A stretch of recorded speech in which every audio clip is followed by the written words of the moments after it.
Heyo! Welcome back to another stream. I'm Arrquil, and it's been a while, per usual. We'll do a bit of catch up, but today we're gonna be going through a couple games that I'm gonna be selling off soon. If you haven't been watching streams lately, I'm kind of cleaning out my collection, and I wanted to give one last try to a game that I didn't really feel too much for.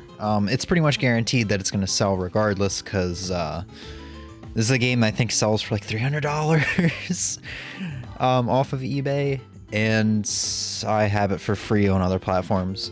We'll go over some other stuff. Hey, but yeah, we'll do catch up. We're gonna play a game called Axiom Verge for the Wii U, and I'm gonna try to remember how to stream here because I guess the new norm is gonna be me streaming once every month. So I think we do something like this. Yeah. So we can either do that, we can do webcam. I'm way off center, and I guess I'll fix that.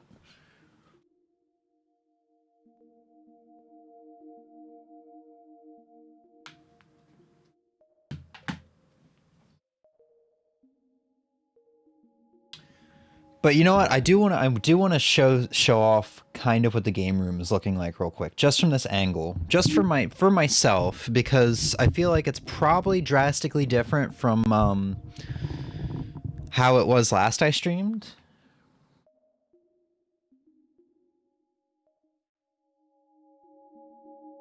Just like looking back at the shelves.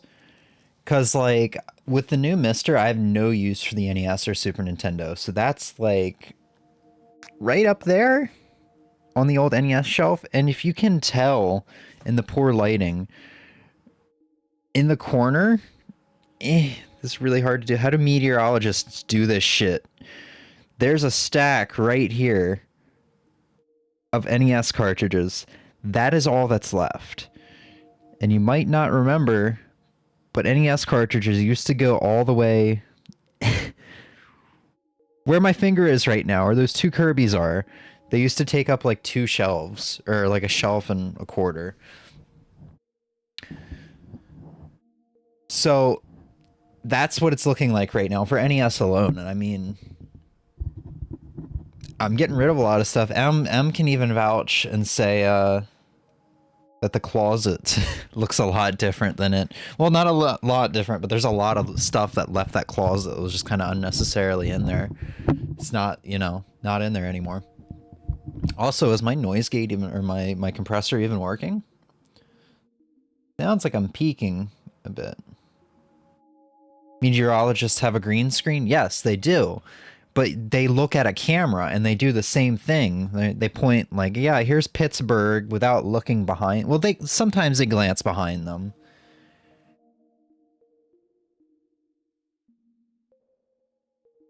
Hold on, I'll talk to you more about this in a second, because it sounds like I'm peaking. I mean, I know I just kind of had my face all up in that mic, but the filters, compressor, noise gate, limiter, yeah. Maybe my interface needs to come down a little bit. Mic check, mic check, mic check. Yeah, it starts to peak there. Mic check. I think it's better.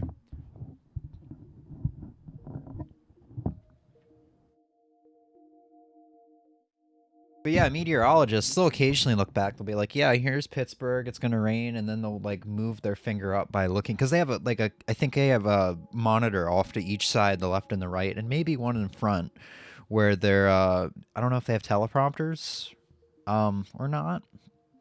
But yeah, they do the same thing. They kind of like...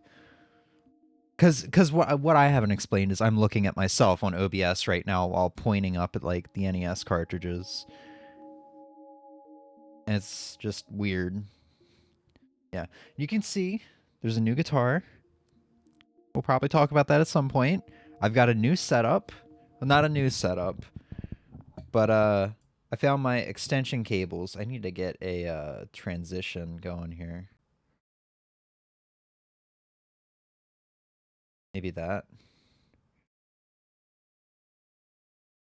Yeah. So I got a transition here where I can just spin around and play guitar. Like I said, I don't know. Like I said last stream, I don't know how useful that's gonna be, but it could be a fun thing that we could do eventually. Now, one last thing. Like I said, I don't remember how to stream, so I didn't set up my webcam appropriately. I am now at 24 frames per second, not 60, just because I feel I watched a video for recording like guitar and stuff like that. That's not what I'm going to be doing here. But the YouTuber had a point that things do look too realistic at 60 FPS. Dropping it down to 24 gives it that film like cinematic feel. You know, it doesn't quite look realistic, blah, yada yada yada. I don't know. I'm going to try a 24 FPS and see how I feel about it.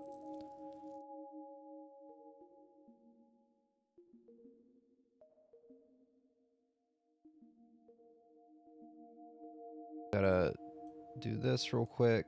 Maybe a little bit more zoom.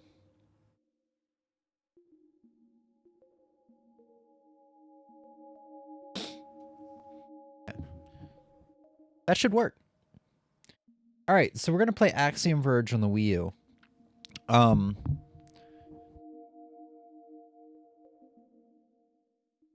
ahead and show it off. This is the limited run release. My microphone is giving me issues here. This is the limited run release.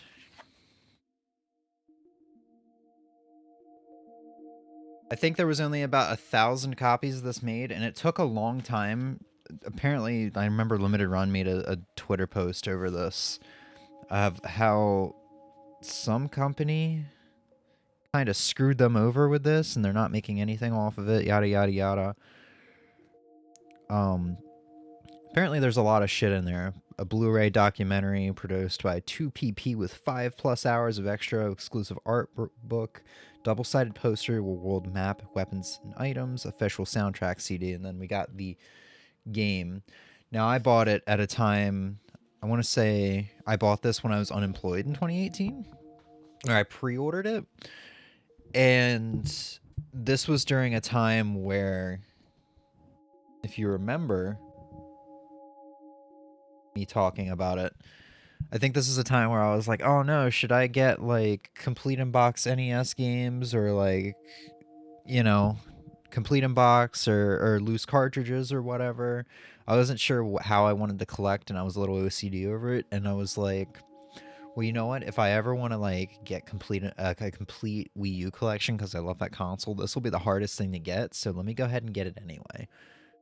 And I got it, and I think it's selling for like $300 used on eBay now or something like that. I think, like I said, I think there was only about 1,000 copies made. So let's go ahead and pop that into our Wii U. Even if I like it, which I don't remember liking it the first time, I don't think I'm going to like it this time. Even if I do like it, I'll probably sell it off anyway, because that's $300. Like, I'm not much of a collector anymore. I have this free on Epic Games Store, and it's probably like $10 on the Switch or something like that. So it doesn't make a whole lot of sense for me to keep this with my new mindset.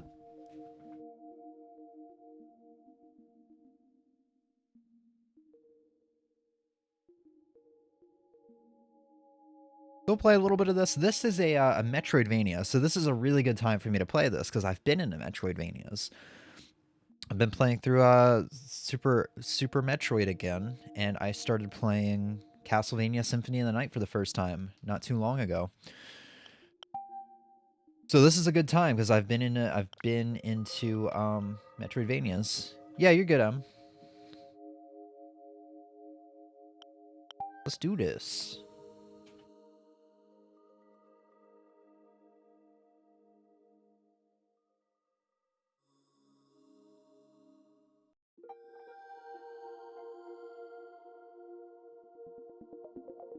So I don't remember being too into this. I want to say I played for at least an hour, if not 2 hours. I think I only played it for one sitting. Might have booted it up a second time to give it another shot, but I don't think it sat well with me, period.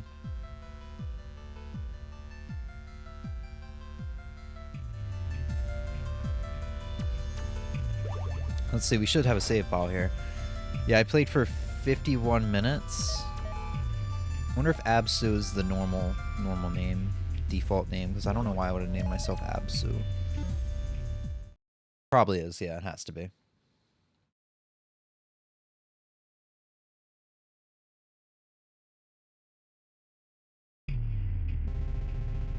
New Mexico, 2005.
I don't remember the story at all. That seems like a really good opening to a story. It's got me interested in the story at the very least. Now, I remember...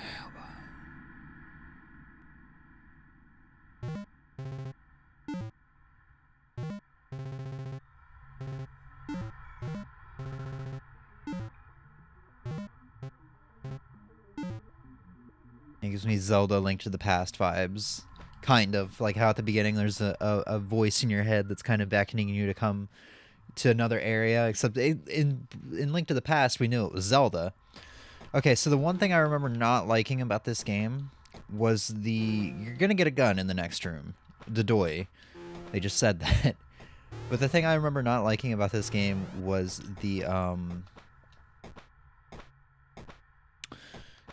how you point your gun. I remember it being stiff, which makes combat kind of annoying. Lock position with L, use with Y.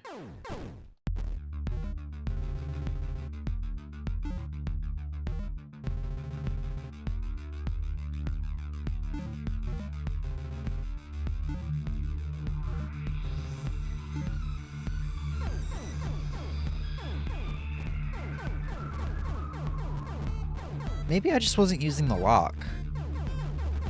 This actually is not that bad. Or maybe I was using the D-pad. I'm using the I'm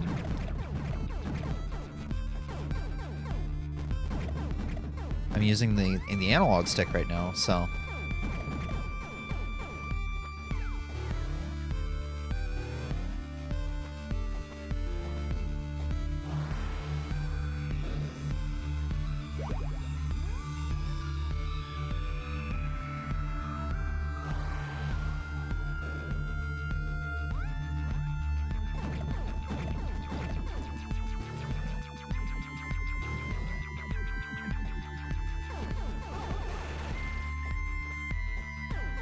Yeah, this is definitely no Super Metroid. So far, not too bad. But I do remember we get power-ups somewhat quickly. So, I don't know.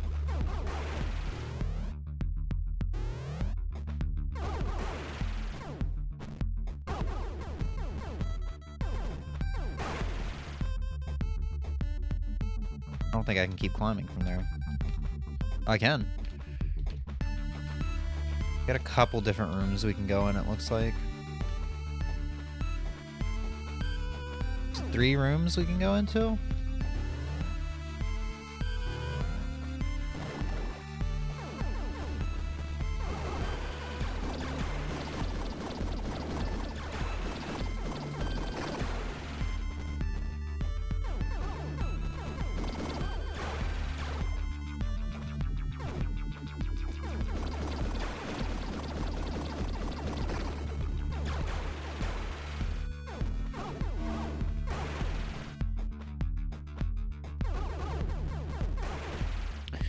The one thing I would say this oddly is missing is the creepy atmosphere that I kind of want from a Metroidvania.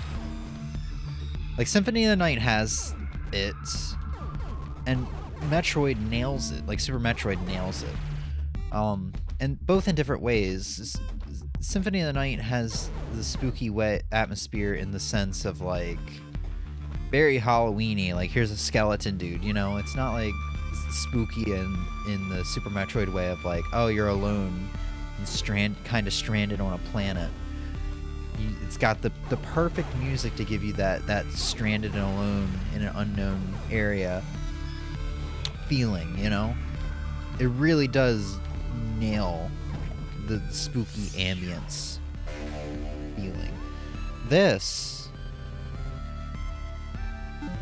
I'm not feeling it. Also, what did that say? I was not. Select. Oh, it's an upgrade to my gun? Okay.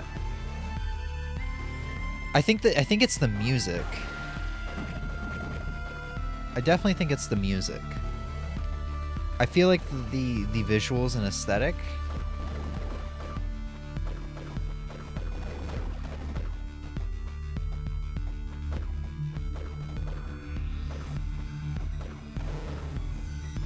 and aesthetic do it, but the music is too energetic. Yeah, I don't know.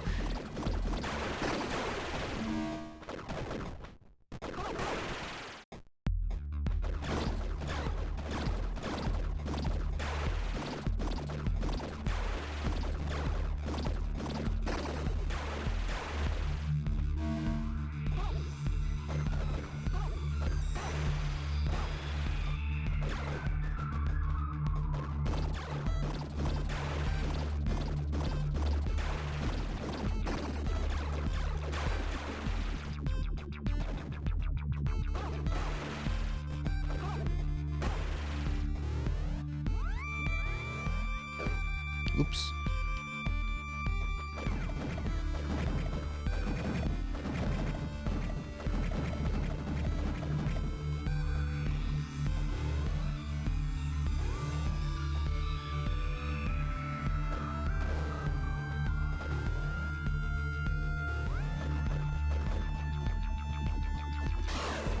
Wondering what that was. Oh, Jesus.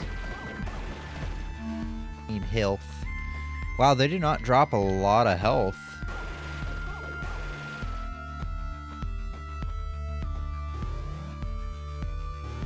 Oh, save room, cool.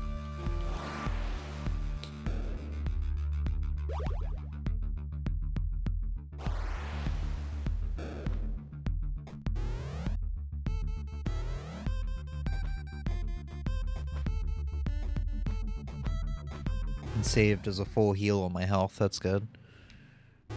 Is a boss?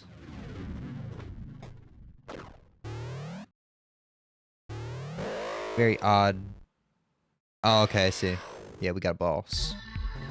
Crap, I'm trapped.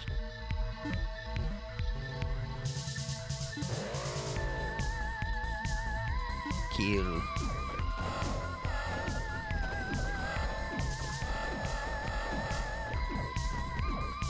Oops, I jumped right into him.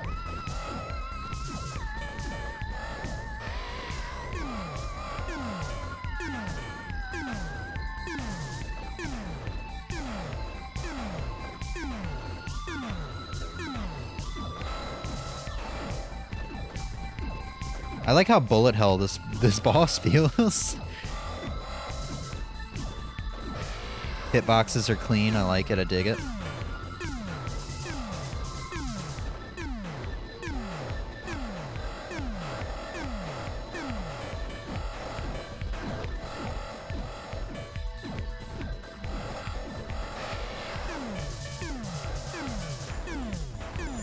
I feel like maybe I should change to the other one. Nova? Is that it? No, that's the one I just got. Yeah, this. I'm just stand here and take that hit. I feel like this is better for combat. Maybe. Because you can fire faster? I don't know. I just feel like I was killing enemies faster before I got the Nova. So yeah, one boss in, I can already say first impressions on this are significantly better than first impressions for this game. First time I played it, I must have not been in a Metroidvania mood, which happens a lot. Because, you know, first time I played Bloodstained, Ritual of the Night? Curse of the Night? Curse of the Moon? Not Curse of the Moon, the modern one, not the 8-bit one. Whatever that one was called. I really enjoyed that one, but first time, and I think even second time I played it, I was not feeling it. And I think the same thing happened when I played Symphony of the Night. First time I played it, it was okay, but I wasn't too crazy about it. I think maybe because it was overhyped. You know, I went into it thinking, oh, everybody says this game is a masterpiece and it's phenomenal and all that.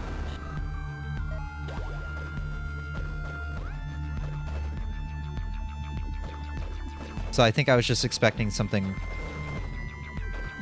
you know, far better than what it actually was because of how overhyped it was. But after a little while, I got into it. I was like, oh yeah, damn, this is really good. I still think Ritual of the Night's better, but, you know, permanently increases. Okay, cool.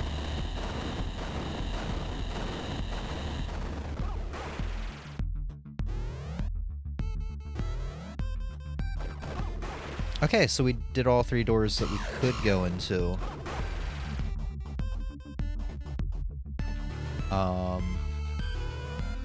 Back in... No, there is one more door at the very bottom. I got my rooms mixed up. So there should be a way to pull up the map. Yeah. Cool. Yeah, so this one we didn't go into. But now we can. So I chose the right door to begin with. In that room. Oh! Bastard.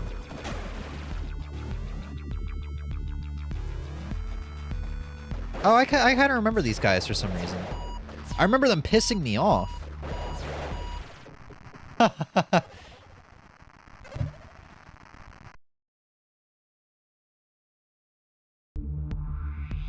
Okay, so do I have to fight the boss again?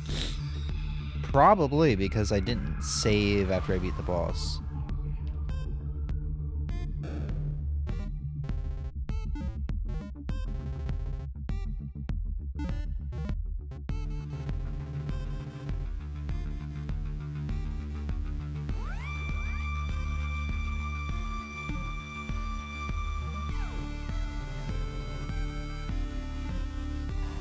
Oh, no, we still have the power-up.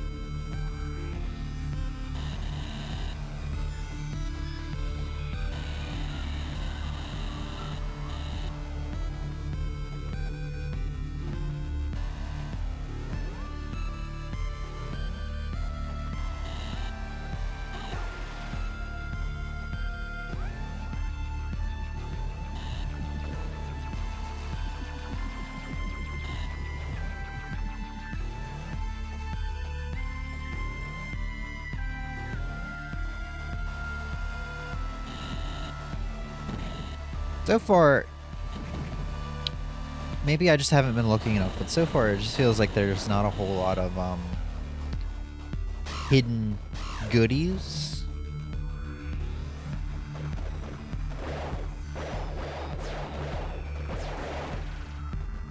Easy.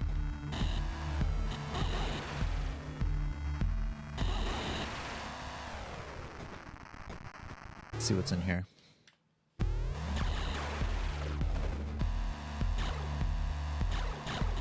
Glitch in the system. Honestly, that's kind of cool. It makes me actually really curious what's going on in the story. If like, am I on like life support in a VR simulator or something like that? Like my body got absolutely crushed when the laboratory, you know, fell apart.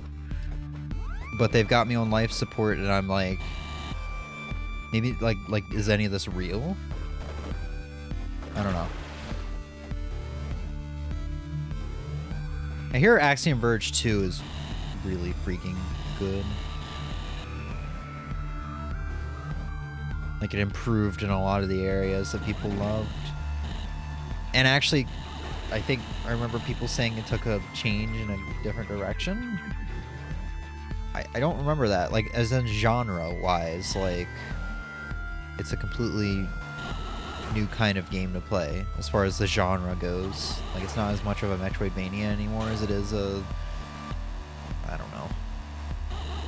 Axiom Verge 2 came out, like a year and a half ago or something, I think. So it's been a long time. I cannot remember.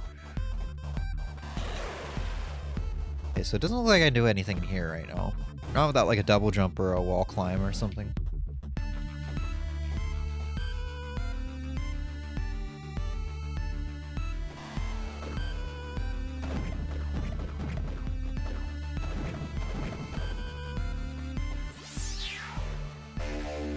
Is this the double jump or wall climb?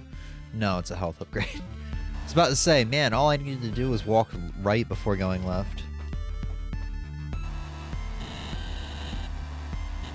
I hope we get a music change here soon, because I'm kind of getting tired of listening to this song.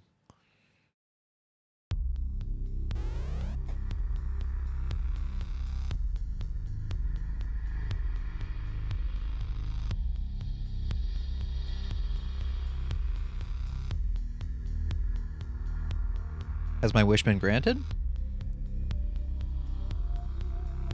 Yes, I think so.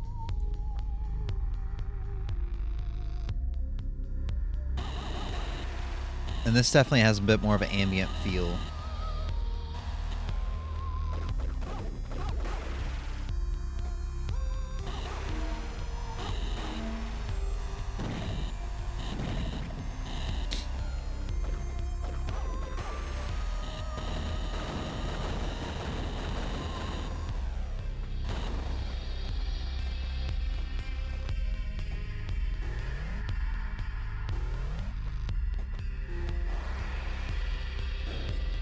Alright, I'm feeling pretty dang good about this.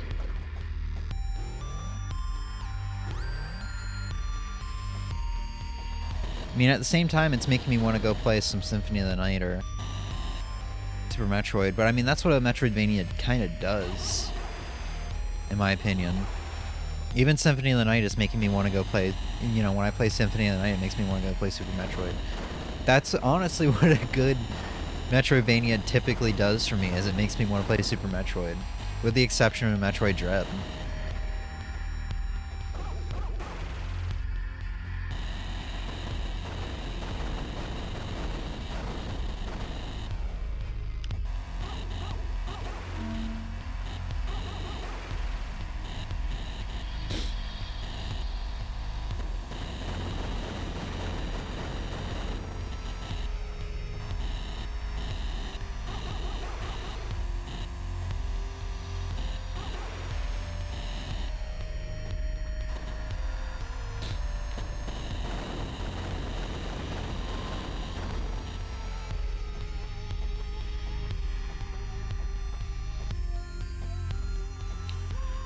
So I'm gonna go... There's a dead body over there, but there's fleshy bits over here. We'll go towards the fleshy bits. Was it the boss? Mini boss? I don't know what it was, but it's dead now. It's like a big old mushroom.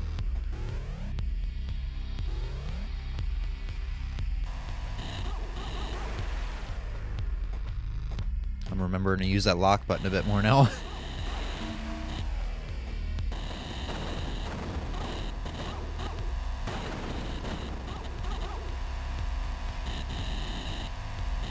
Oh shit. Got to use the lock button.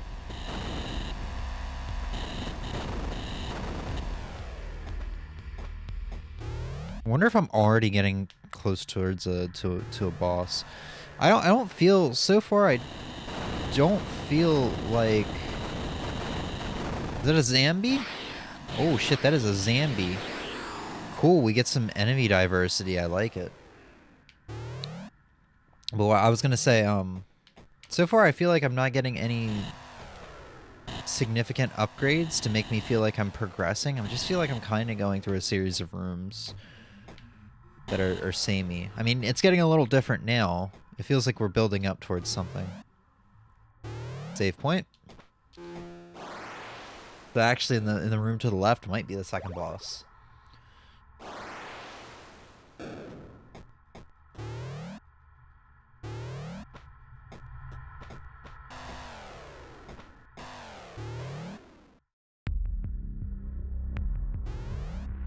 It's not a boss, it's the face.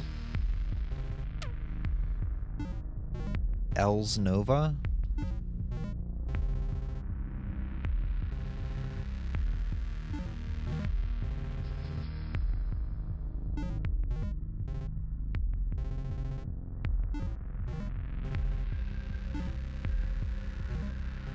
I really hope Axiom Verge 2 has a cool story like this.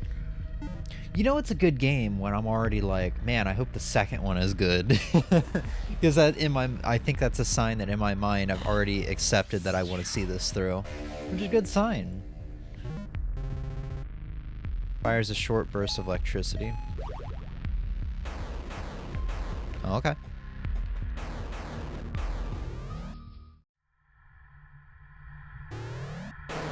Okay, so it goes through those doors.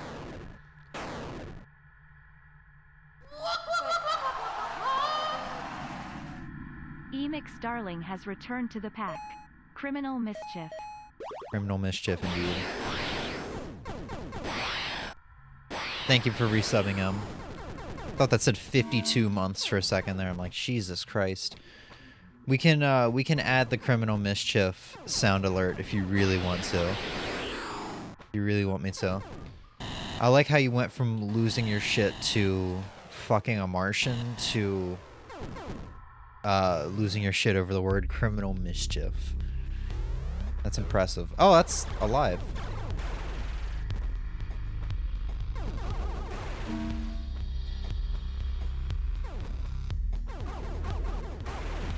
That looks like that's the door I came through. I don't recognize this area though. I must have... Yeah, I went up.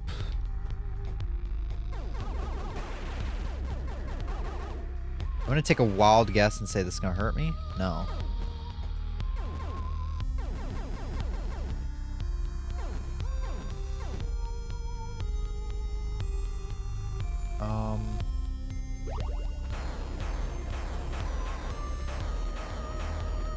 Okay, so I just can't go down anymore.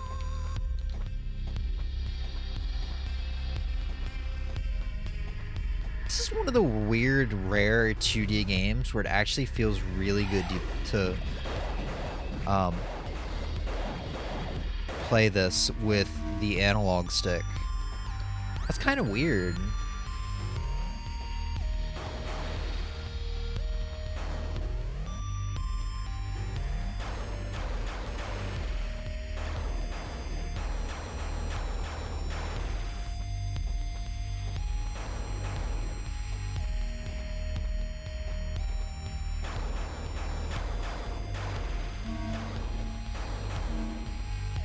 Why is that guy purple? Is he gonna shoot at me?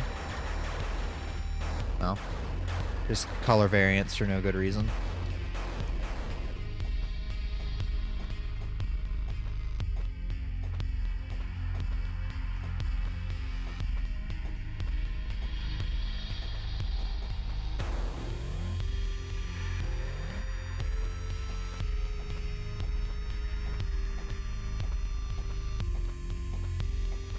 Let's see if we can find another door we haven't been through yet. This is taking me back up.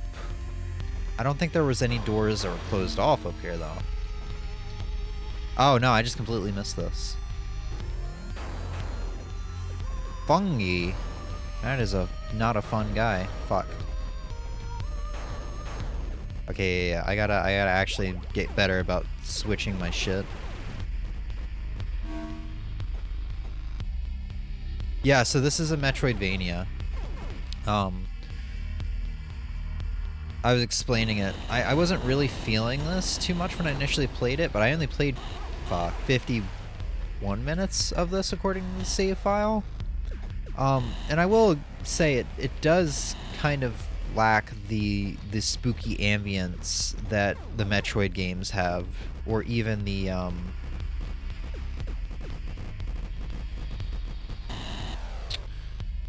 or even just the Halloween ambience that the Castlevanias have. Like, the Castlevania games don't really have a spooky ambience, as in, like, when I say spooky, I mean, like, you're on the edge, like, oh, this is kind of creepy.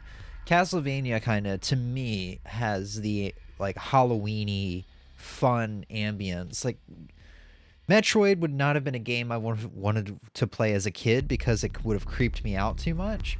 Castlevania would have been a good Halloween-y game for me to play as a kid because it's not creepy, but it fits the Halloween spirit. Like, oh yeah, here's a bat coming at me. It's not like anything spooky, if that makes sense, right? Let's see if I can... I'm gonna fucking die to a piece of broccoli. Okay. And I feel like I completely went off my point there. Health node. But my point was, this game just doesn't have an ambience of either. Like, graphically and visually, it could have the spooky aesthetic of Metroid, but I think the music just kind of, like, kills any chance of that happening. I feel like the music is too energetic, almost, and it lacks that ambience that the Metroid games are pretty perfect about. But it's its own thing. I don't mean to keep comparing it, right?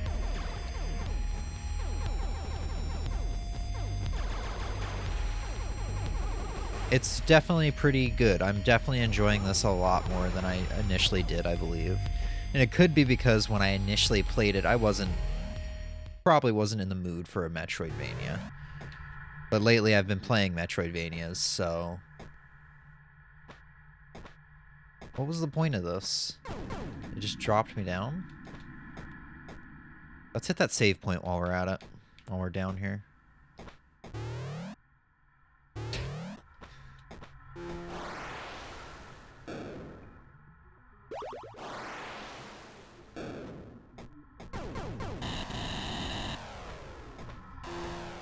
But I definitely like the drill. The drill's really cool. Imagine if Samus's arm cannon could just drill into a wall and you can find secrets that way. That's pretty dope. That is the other thing I will say about this. I feel like for Metroidvania, like, it doesn't have that many, like, secrets. I feel like I need a secret or two hidden in the walls for me to be like, oh shit, yeah, let's do this, dude. You know, let's bump my head into every wall and find some, you know, some missile tank upgrades. You awake yet?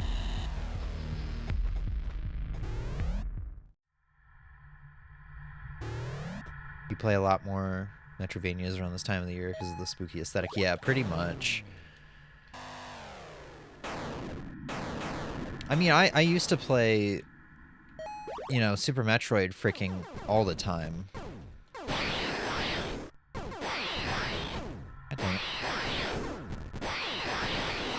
Super Metroid's just kind of at any time of the year kind of game, but I do think once fall hits, I tend to try out Metroidvania games. I think 2 years ago, around September, October, is when I played Ritual of the Night for the first time.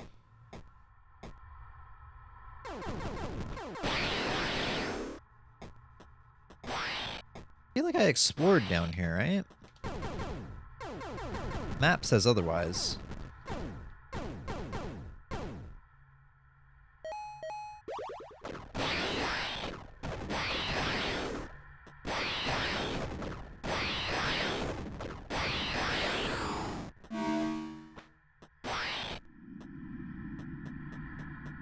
Just increased variety of them. Yeah, I mean, to be fair, I don't play Metroidvania as much outside of Metroid games. I mean, like, I've played a bit of Hollow Knight. I really enjoyed Hollow Knight and would really like to go back to it. And then I've played this, Rogue Legacy, and then now Castlevania Symphony of Night. Symphony of Night is my first Castlevania Metroidvania. if you don't count Bloodstained Ritual of the Night. So yeah. Shit.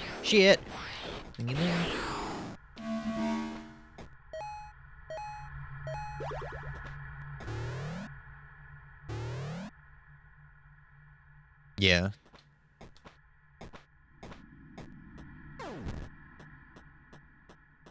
Speaking of Metroid games, have you gone back to Super Metroid lately?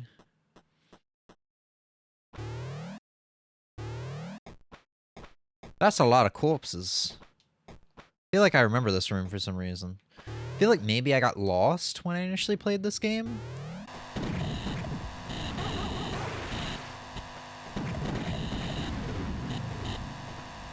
I probably backtracked to that room multiple times. That might be why I remember it.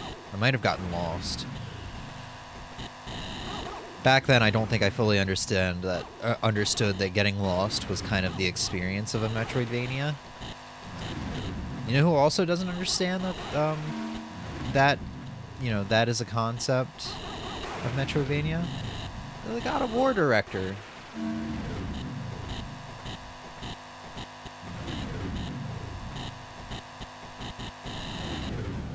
Is Rogue Legacy a Metroidvania? Yes. It was a roguelite Metroidvania. Some would even say, Some would even say The Messenger is a Metroidvania because the map is similar. And you do have to backtrack after the time skip, but I wouldn't say it's a Metroidvania, honestly. There's not enough exploration. It is pretty linear.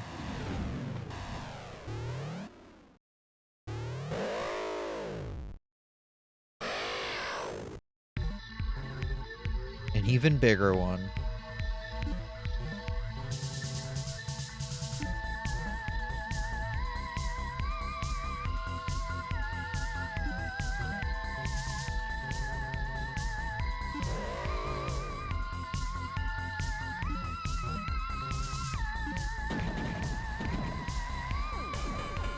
I have to shoot up there? Oh, that's a platform. Shit.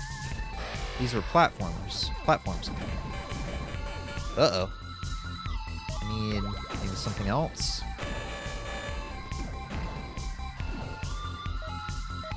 Nova?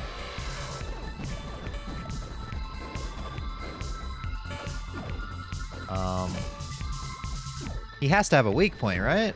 I'm just missing it?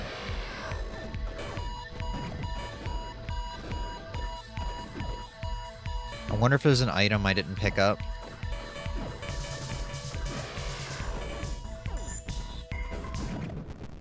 There must have been an item I didn't pick up. Good thing there was a save point in the last room. So now we gotta backtrack. I know there's a couple doors I went past.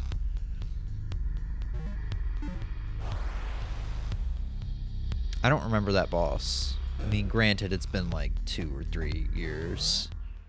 3 or 4, probably. I don't remember when this got a full release. So yeah, maybe I didn't get lost back when I played this. Maybe I just didn't know how to beat that guy, and I assumed the same thing I'm assuming now, is that there's an item I didn't miss, or that I missed. So I just backtracked a whole lot before getting bored or something.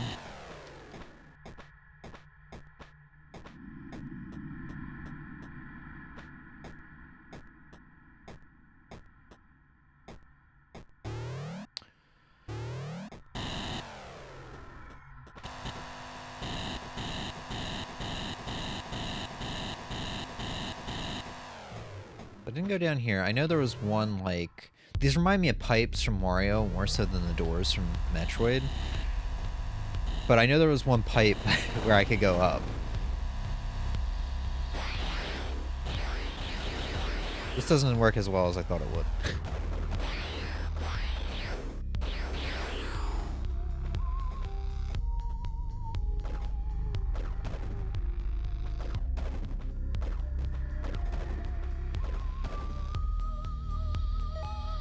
Guess I gotta get my hands dirty.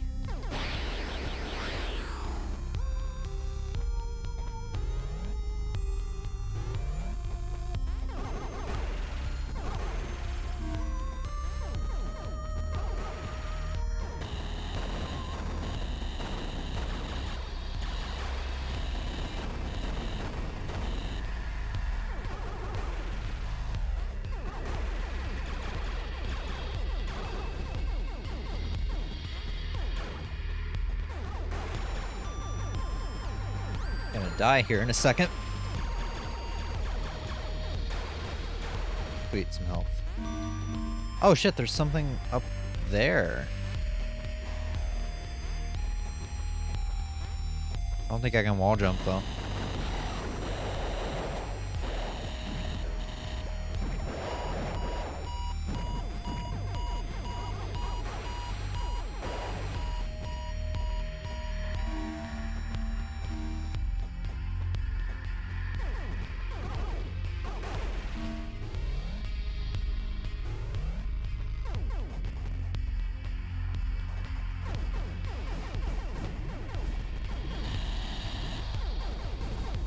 Oh wait, am I supposed to be able to jump on these? Are these like platforms? No.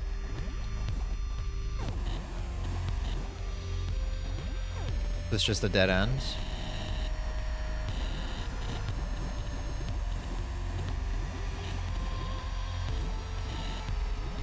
Disappears so. I must be missing a double jump or something by now.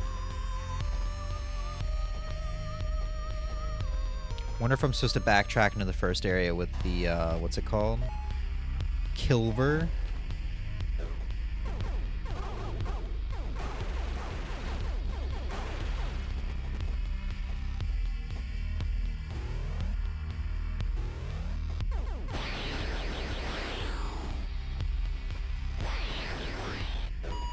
Oh fuck, I'm dead. I'm like 100% dead.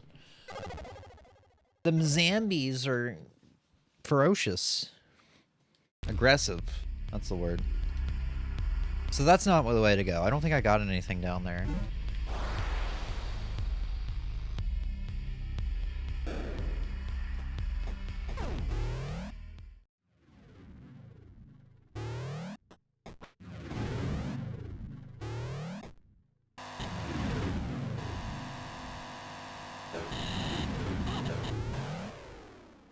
Damn. I didn't realize until now how much the enemies actually hurt. Like I got hit twice by one of the smaller guys, not even one of the aggressive guys, and I've lost half my health. And if you get a big group of like health back from killing an enemy, it doesn't give you much. Oh fuck. I'm just gonna avoid you.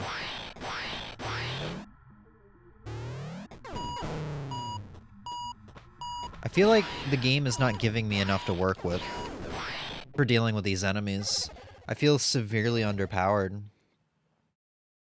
I've never felt like that in a Metroid game. Like, of course they strip Samus of all of her powers at the beginning, and you eventually become overpowered, but I always felt like I was like on par with the enemy strength. Like all the enemies put up a good fight, but you know, skill would overcome the barriers, the boundaries, whatever. But with some of these enemies, especially the zombies, I feel like there's not a whole lot I can do about it unless like Nova or maybe electricity Kilver is their weakness. They die in one shot or some shit. I gotta get pretty close range to do that though.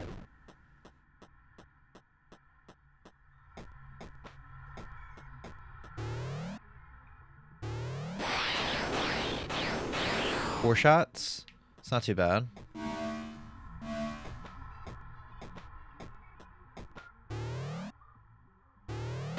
So now we know. There's something down there. I don't know how to get it. Oh, I can't even go back up. Oh, yeah, I can.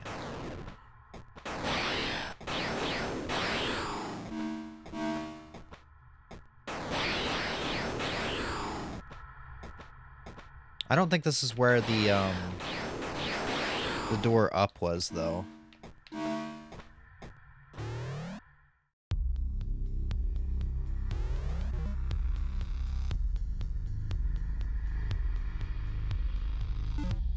We can keep going down. Oh, no, we can't. At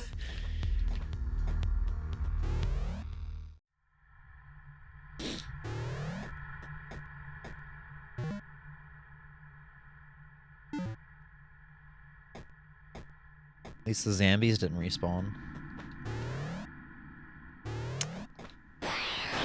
Yeah, so this is probably the exact reason why that room looked familiar. Is because I must have went back and forth a bunch of times like this, trying to figure out where the fuck to go.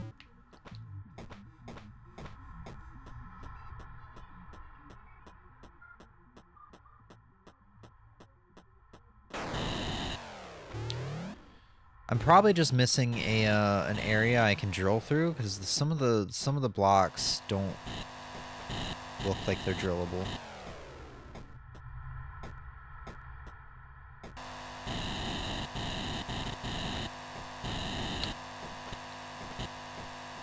There must be some kind of weakness to the boss. There has to be, right? Something that I'm missing? I don't remember where that door is. The pipe that goes up that I thought I remembered. Unless I did go up it, I don't remember.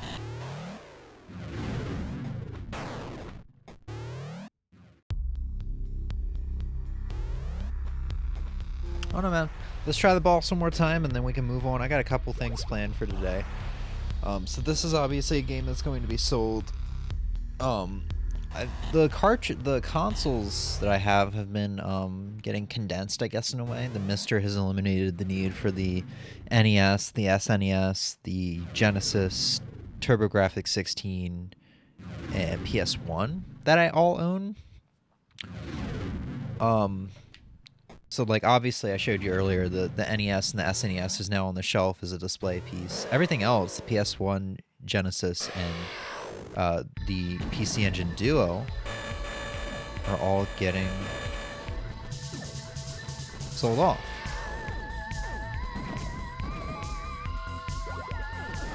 There it is. I'm just stupid with a capital fuck. Fuck. So we're gonna play some of the Turbo Duo, because remember I was very excited for that on stream. Fuck. But I just hadn't streamed it. Now we've only got composite because it's modded for SCART, but I don't really have any way to. I don't have a SCART to component converter. So I want to stream some of that, even if it's in component or composite, because we can stream it in HDMI on the Mister. But I kind of want to spend one last moment with it because I was really excited for it, and I think the system is really cool. Fuck, fuck, fuck.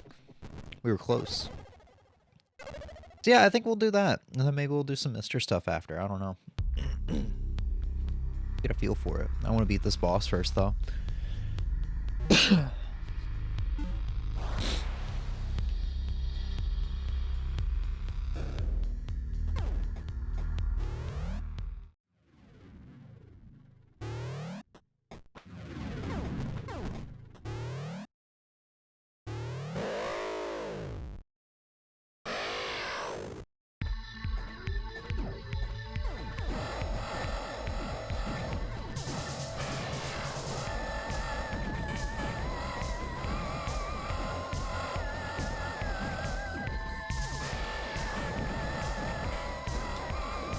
Just take it nice and slow. Oh, I got knocked off? Thought I was ducking. That was just greed. That was a short hop.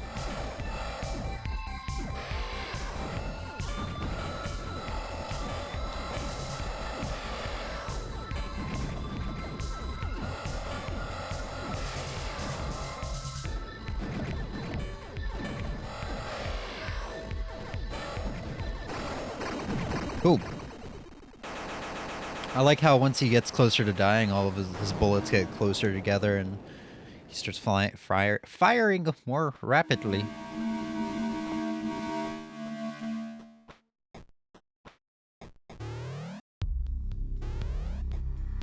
Cool. Oops.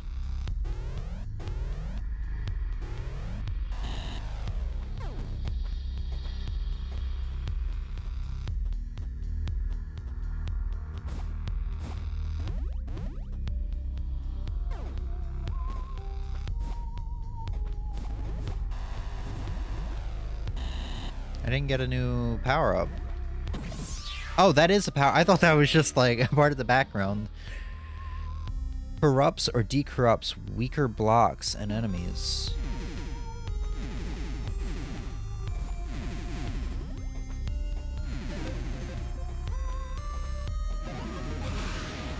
Oh, that's interesting.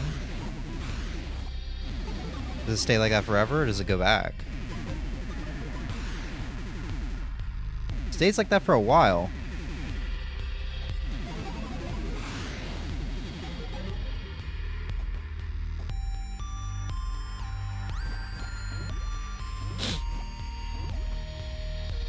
Oop.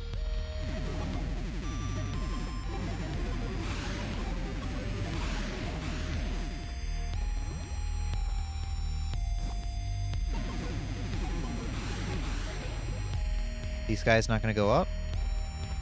There we go. Took a ball.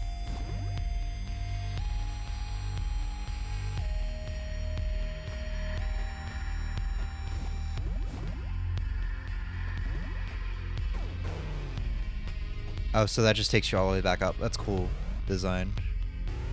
So I don't think I got to this far. Got this far. I don't know if I remember this power up.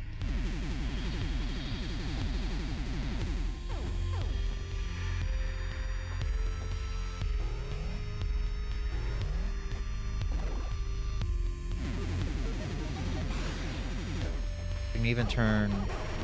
No, I don't think I turned him into a block. I think that just like froze him temporarily. Health upgrade? Health node? Yeah. Or it wasn't the node. Like, I thought the node was just a piece. But no, that was a permanent upgrade, which is good.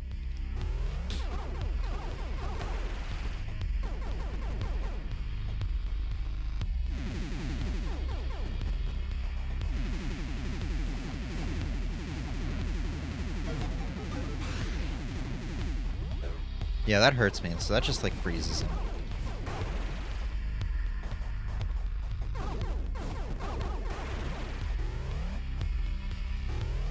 Ooh, new area. Ooh, I like the background in this area. Suddenly doesn't feel like an 8-bit game anymore. I dig it, I dig it.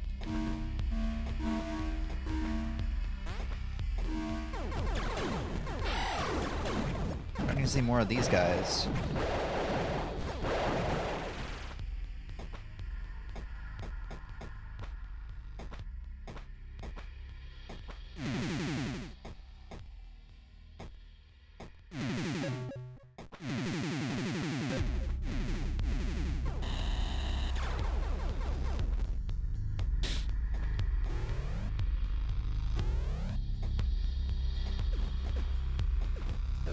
Ow.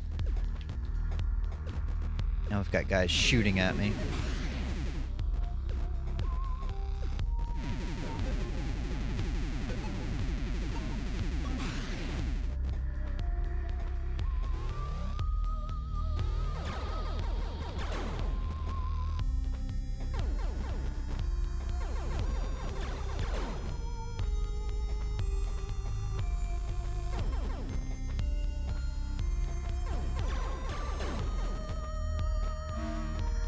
Hopefully gonna get a save point here soon. Yeah, we do. Hopefully we get a update to the to the quest soon, like story progression.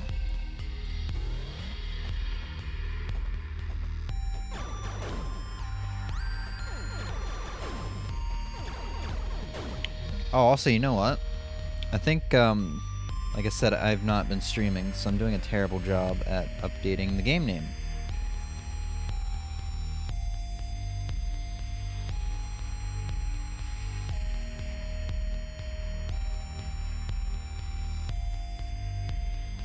There we go. We were at just chatting for like an hour. Oh well.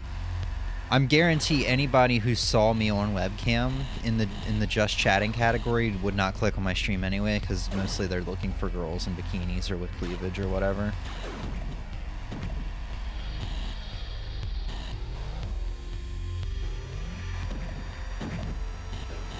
hey man, I can have cleavage too, you know.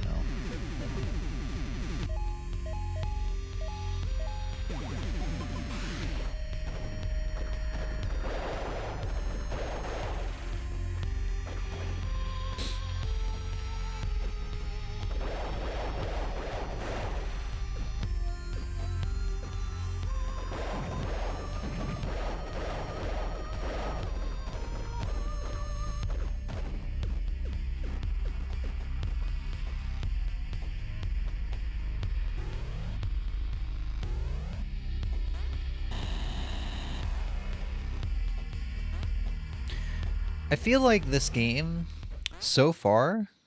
Oh, story update? New area?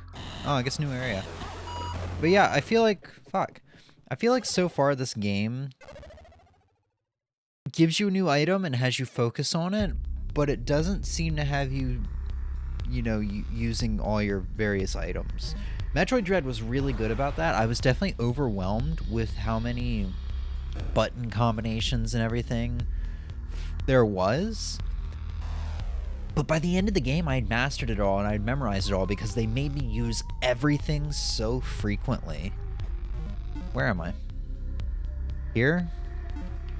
Do I really want to go through all that again? Go through it for a little bit. Oops.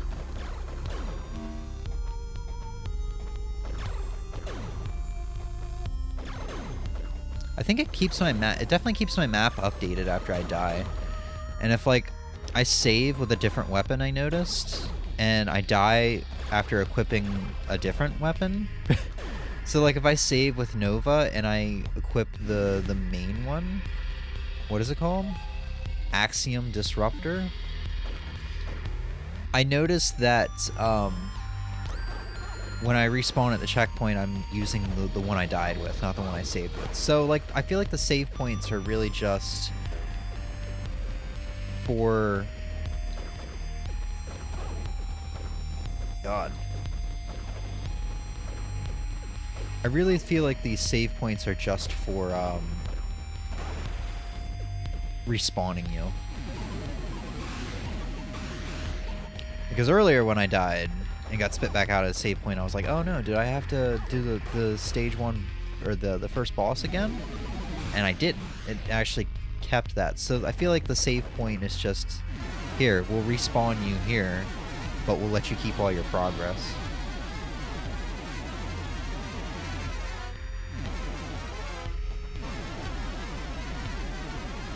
Solidifying them all? I mean, it's already solid. Huh. That must be for something else.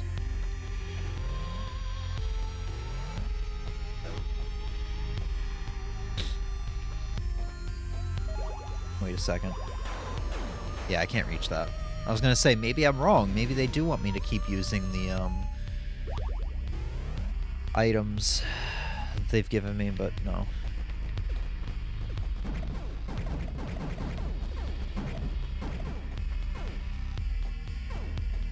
Oh, this is just like an easier way through. That's pretty cool. Because those guys are kind of annoying.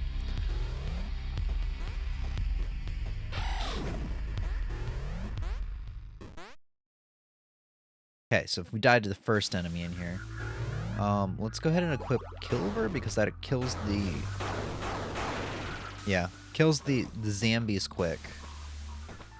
Kilver is pretty good for aggressive enemies at, like, getting up close and personal. I'm gonna die to some fucking steam, dude.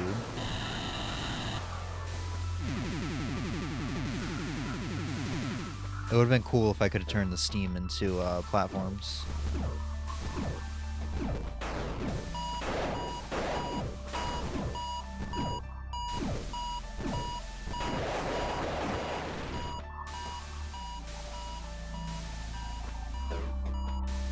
I really am gonna die to the steam, dude.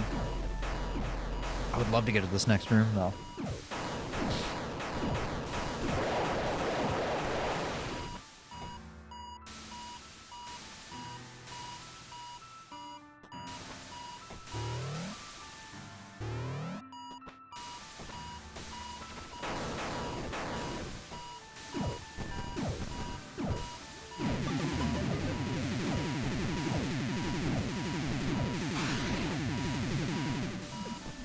weakens him. I was about to say, I feel like he's gonna turn back and just fucking kill me. Okay, we got some health.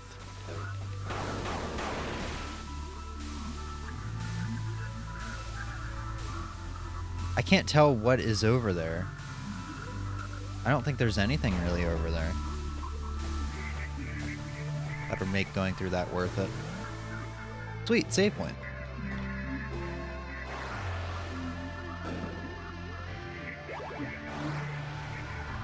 I want another door.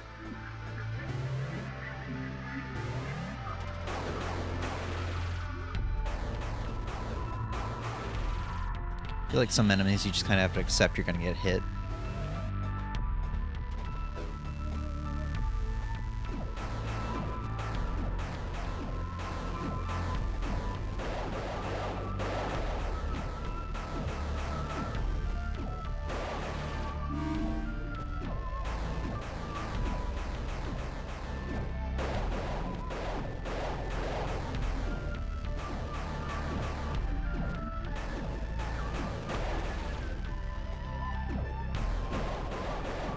I love how these platforms are lined up perfectly so I can get them so easily with it. Fuck! With the Kilver.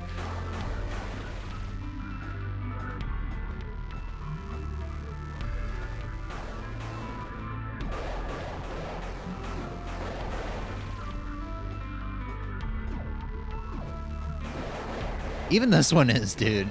It's like the devs knew.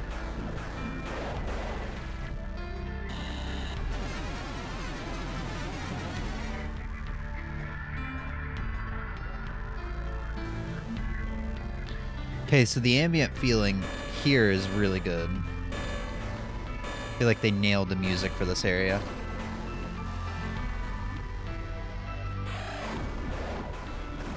Ooh, shit. I'm just a little over my head.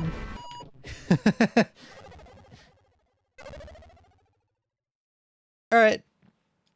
Alright, I'm pretty content with that little play session there. I dig the game. And I have it free on Epic Games Store, so this will still be getting sold off.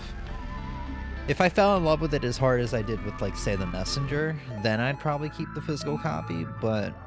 Which The Messenger, I think, is going for a lot physically. People probably realize, oh fuck, this is a really good game. Better than Celeste, and should have gotten the 2019 Indie Game of the Year award, or whatever it was. 2018. Whichever it was. I think it was 2018. And was like, shit, I want this physically. It's definitely a high-in-demand game. So let's see what our stats are compared to our last file. Items 7%, map 15% compared to map 10 and item 6. So we definitely got further. I don't know why it gave me a different name. Absu and Z. And we played for slightly longer. So I definitely made faster progress than the first file. Probably just because I'm a little bit more experienced on Metroidvanias, whereas, you know, last time when I played the first file, I'd only played Super Metroid. Cool. Definitely cool. The speedrun option too, which is pretty dope. That's Axiom Verge booted up on my Wii U for the very last time. It's definitely bittersweet getting rid of this much stuff. It's a little saddening, but it's for the best. You know, I don't need to keep all this stuff kind of in the room being unplayed, especially when it can get me money, you know. We're going into a recession here. We are in a recession. Money's helpful. All right. Dope. I think there is a digital copy of this that you can buy on the Wii U. So if you want it on the Wii U, you should get it soon before the shop goes down. I don't think you can put credit card or debit card on your Wii U console anymore. I think that's been taken away already. But you can still put eShop gift cards on there, I think. That might have also been taken away. But I don't know if you could still put eShop gift cards on your Switch and pair the Wii U and Switch accounts so that you can share the funds on the two. I don't know. Or just hack it. If Nintendo doesn't want to, I don't know.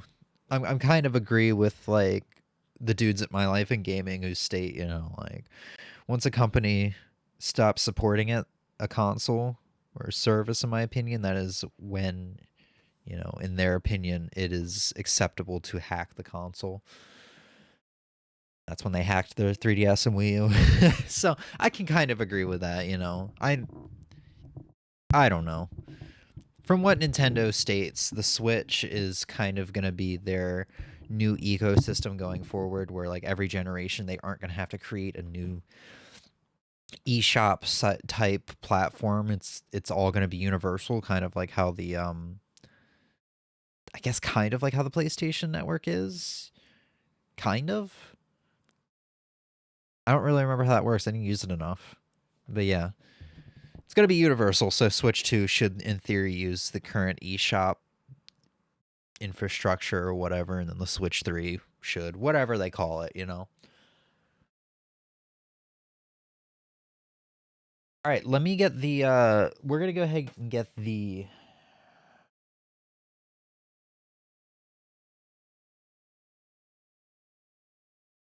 Go ahead and get the little turbo duo here. Oh, the sun is too bright. Sun is too bright.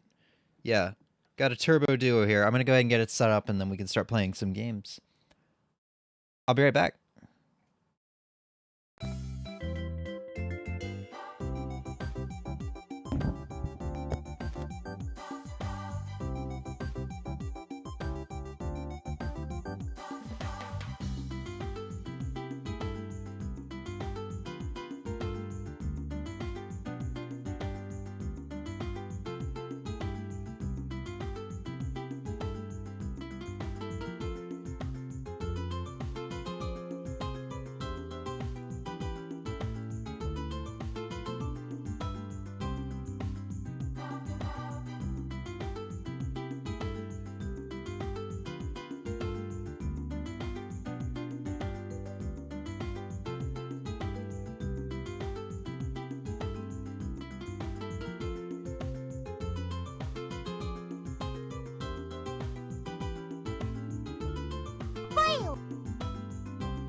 All right, we're just about to good to go. I just got to get the capture card set up, and then we should be set. Fuck. Never mind, we gotta go back here. I forgot I packed away the capture card, I think.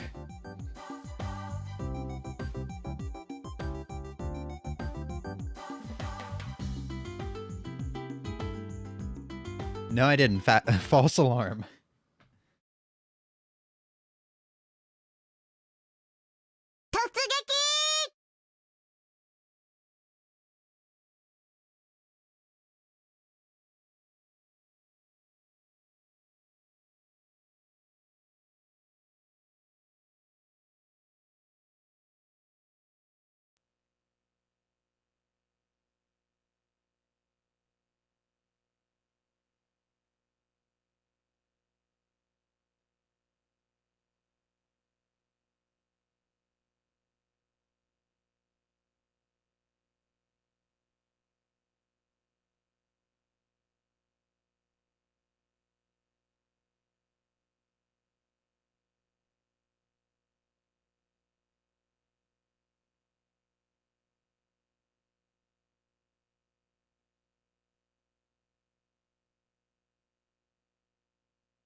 All right, well, I'm mildly confused because the capture card is not working.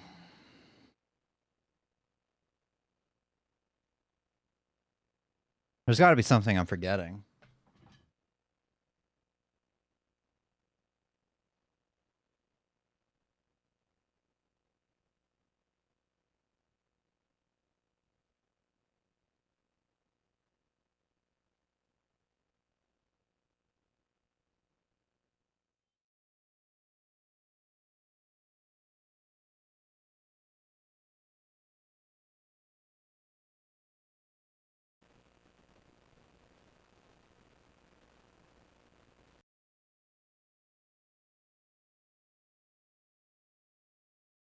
What am I forgetting?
Mic check.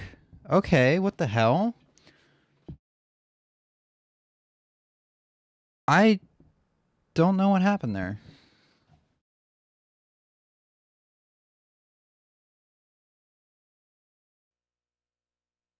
But the GVSB2 is working now, I think.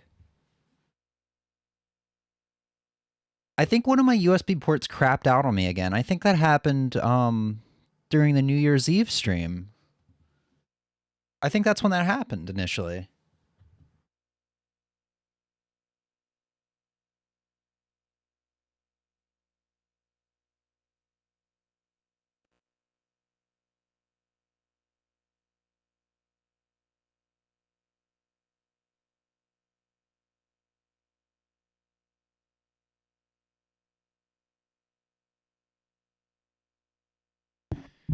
Yeah, I think so. I have a USB hub, a powered USB hub, and I think the USB port that was in crapped out. But when it crapped out last time, it was the port next to it on top of my PC. When that crapped out last time, it was fine after a PC resets. So I don't know, man. I just stream. I don't know how to do any of this shit. I love how I can stream I don't have to stream for a month and I can still come back and reliably have issues. All right.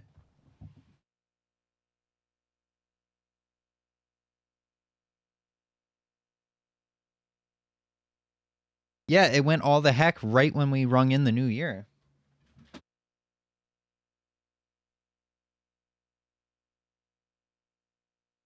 Well, I mean, it didn't crash, but I don't think it crashed. All right, so we got our lovely Turbo Duo plugged in. This thing is modded. So it can do either region. It is modded for RGB out, and it has all the capacitors replaced because Turbo Duos and Turbo Duo Rs, which this is a Turbo Duo R, were apparently leaking right off the factory line. The capacitors they had bad capacitors put into them, and they could damage the motherboard if not tended to. So these have been replaced. Everything's been spruced up. It is now region free, which the Turbo Duos have both the inputs for the Hue cards and the CDs, so you could play Turbo Duo or Turbo Duo games or Turbo Duo CD games, which the American alternative to that is TurboGrafx 16 and TurboGrafx 16 CDs. And now this is region free, so you can play Turbo Duo, PC Engine, PC Engine, not Turbo Duo. You can play PC Engine CD, TurboGrafx 16, TurboGrafx 16 games, all region free, no issues. There's a little switch, and that was probably very confusing for me to explain. But you won't be able to see it because of the sun.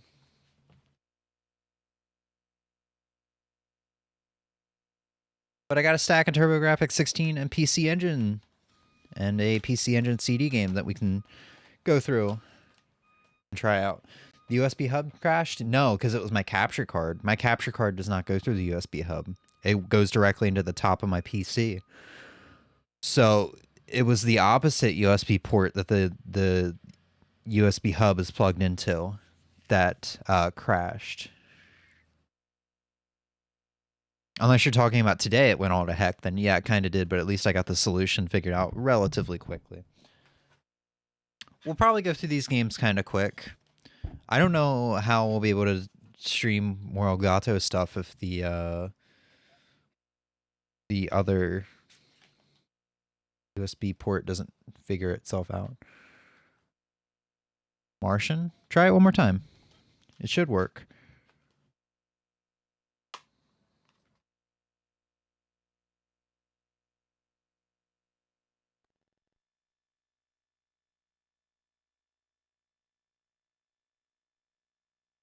So go ahead and turn it off real quick. I think the switch needs to be down for PC Engine games.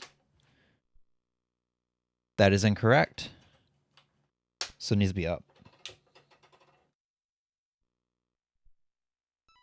There we go. Probably one of my favorite TurboGrafx 16 games right here. Final Soldier. In a way, you've never seen it before. It's in composite.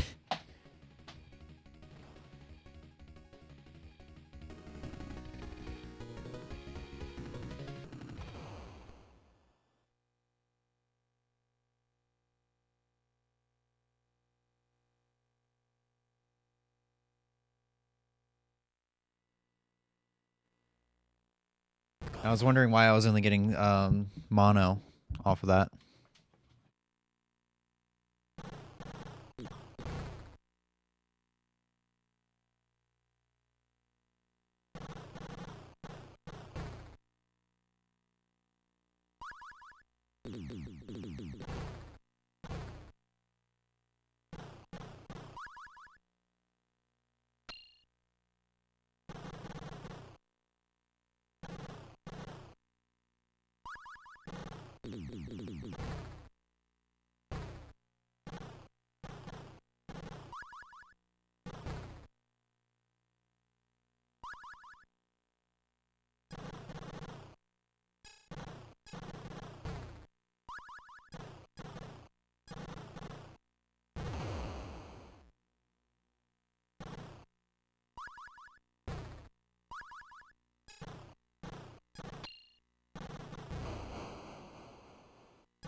I don't know, man. Chatbot fucking sucks. Everything Streamlabs puts out is fucking trash.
I'm gonna try to figure it out real quick. Should be like another minute.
Well, it's at the top it was saying I was offline for the longest time, but now it's saying I am live. It's acknowledged that I am live, but it's not doing anything. If you want to try that Martian command one more time. Other than that, I don't know. Like I said, Streamlabs is kind of garbage. I've always had everything I've had issues with for the past 3 or 4 years of streaming, ever since I incorporated Streamlabs into my setup. Streamlabs is the only thing I can consistently say I've never been able to get work consistently.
Yeah, man, I don't know. Sometimes I feel like if we use chatbot more than a couple times, it will just straight up stop working. Let's play some Final Soldier, though. We're not going to play these games for too long. We'll probably give each game maybe 5 to 10 minutes apiece. And I don't know if we'll be able to do RetroArch. Fuck. I don't know if we'll be able to do the Mister at all, because the other USB port kind of fucked out. Man, this stream was going half well, and then tech difficulties were just like, yeah, no, we're gonna shit the bed. I hate to say it, but I think I need to just kill off all Streamlabs applications that we have going on stream, except for the on-screen chat overlay. I think that's the only thing that has consistently worked. But alerts, I think alerts has not consistently worked either. This chatbot, as much time as we put into this chatbot, I hate to say it, but it's not working like it should. I really like the chatbot. I really like the sounds that we can get out of it, but I don't know, man. I'll keep it around, but I need to stop expecting it to work.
It's a good fucking game, though.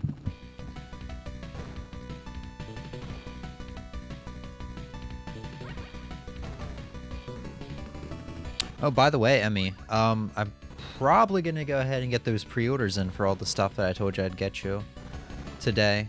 My fucking new credit card came.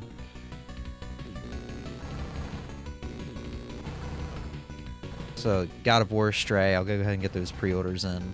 And, I think the Scooby-Doo movie is still on pre-order. I think that's the 18th.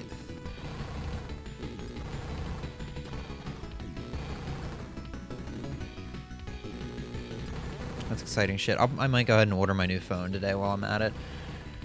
I feel a little weird because now my phone's still being like slow and shit, like it's dying.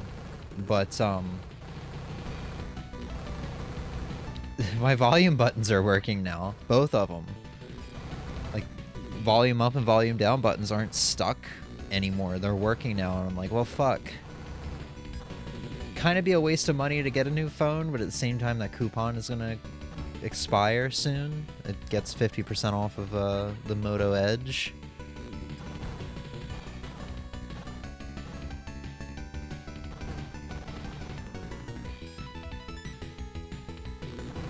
Might go ahead and get that RAFnet adapter too while I'm at it, so that I can use this PC Engine controller on the Mister. I don't trust that phone. Dude, I'm glad I didn't get a Samsung phone, because there was a recommended article to me yesterday about how, like, Samsung phones have started exploding again. Apparently, back when the Samsung S7 came out, they discontinued it after, like, 3 weeks of it being released because they could not get phone batteries to stop exploding. And apparently now Samsung phones are starting to do that again. Like the batteries are starting to explode again. I think apparently one exploded on somebody and they were in the hospital and on life support or something like that. This was back when the S7 came out, so they're either good by now or dead. There's nothing recent. But I'm glad I didn't get the Samsung S53 or A53 or whatever it is.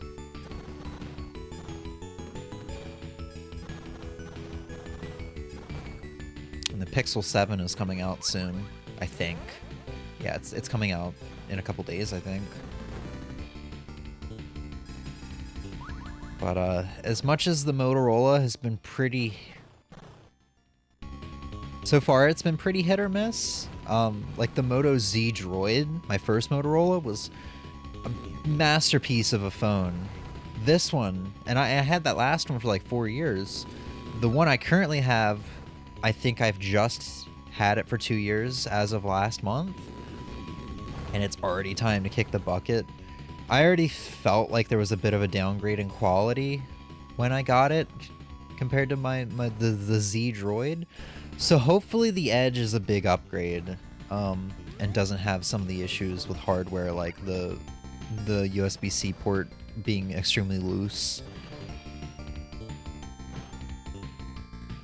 But otherwise than that, like software-wise, it's good when it works, you know? And the Z Droid, I don't think I ever had any like major slowdown or anything like that until the end of its life. And the thing is built like a tank too.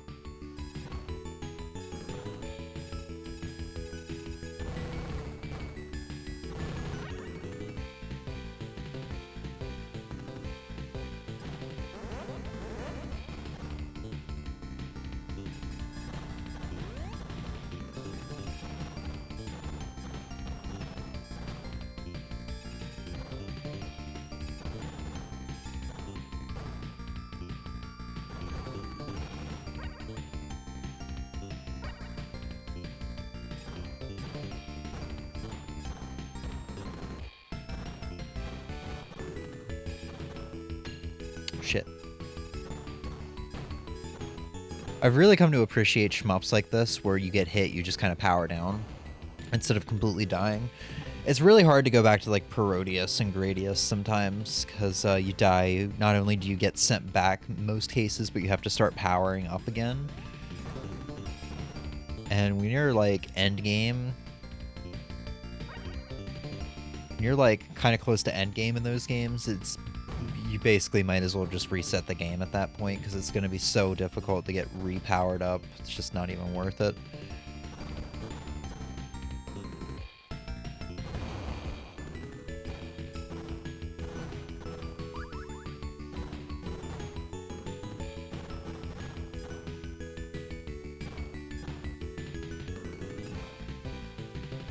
But yeah, cool thing about the Turbo Duo that I didn't know about. I guess the PC Engine, TurboGrafx 16, all those do the same thing as well. It actually saves onto the console. So the seller I bought from, I think Dojin Dance was the name. He's a well-known like modder, especially for the TurboGrafx 16. Ooh, shit, that's not good. Man, guess this is not one of those bosses where I can talk and play at the same time. Now that I'm completely powered down, we're gonna have a bad time here.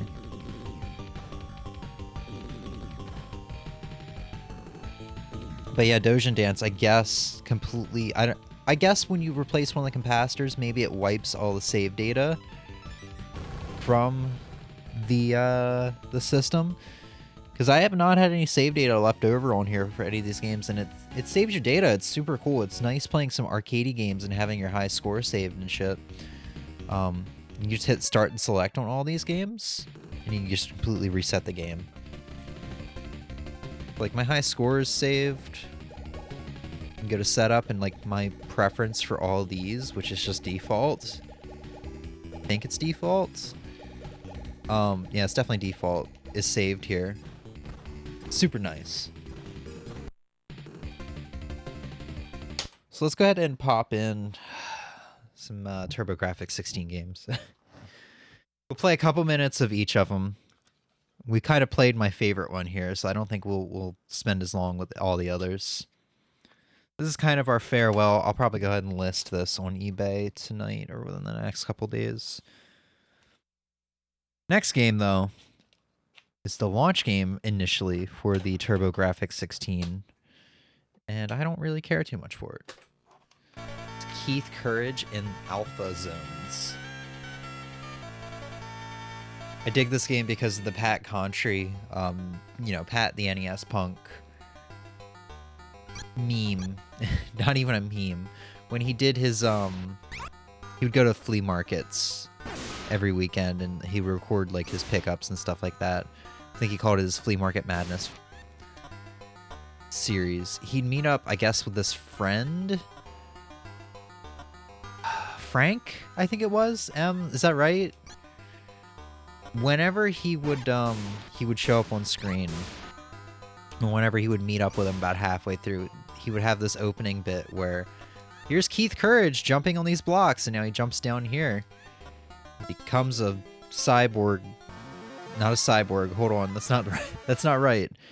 A mech. He'd turn into a mech, but it would have Frank's face just kind of photoshopped onto the mech. It was so random, and I didn't know that was from a video game at the time. I mean, I guess I kind of assumed it was from a video game. But when I was playing this game on RetroArch,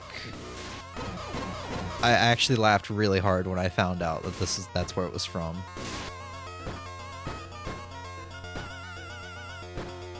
But yeah, in my opinion, this game's kind of weird, slightly fun for like 2 or 3 minutes, but after that, it's just doesn't really become worth it anymore. It's fun playing as the mech and just kind of zooming through here and slashing, but when you're playing as Keith Courage, it's too slow. I'm sorry. I'm sure there's somebody who really loves this game. I'm definitely not trying to shit on it.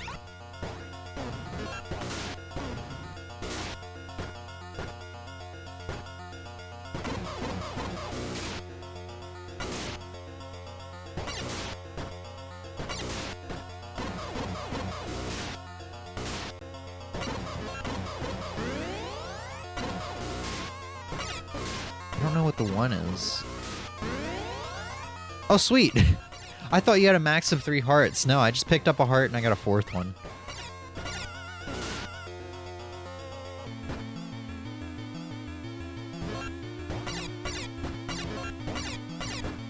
Oh, this is bad.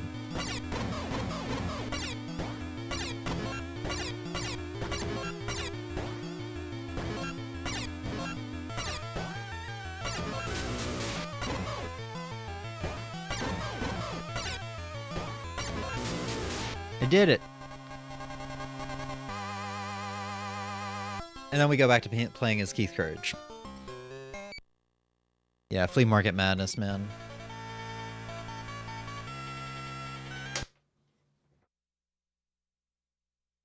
I still haven't decided on whether or not to sell the Turbo Duo with all the games or not. I guess profitability-wise, it would make more sense to sell individually. I feel like selling this Turbo Duo shouldn't be too hard, considering I remember when I was looking around for a PC Engine or a TurboGrafx 16, I hadn't settled on what I was going to buy yet. I remember seeing a TurboGrafx 16 and PC Engine, or sorry, TurboGrafx 16 and TurboGrafx 16 CD combined, untested for like $900. For reference, I got this game or this console for, I want to say $350, modded out of Japan. You know, with SCART output and all the capacitors changed, region unlocked, all that good shit. Next up, we got Legendary Axe. This one kind of surprised me. It looks stiff, but it's actually kind of fun to play. It's kind of frustrating to play too. It's got good music. I've surprisingly taken a good liking to this game, but it's kind of hard. And I don't think I've ever made it past the beginning of stage 3. Usually I kind of boot it up and I play a stage, maybe 2.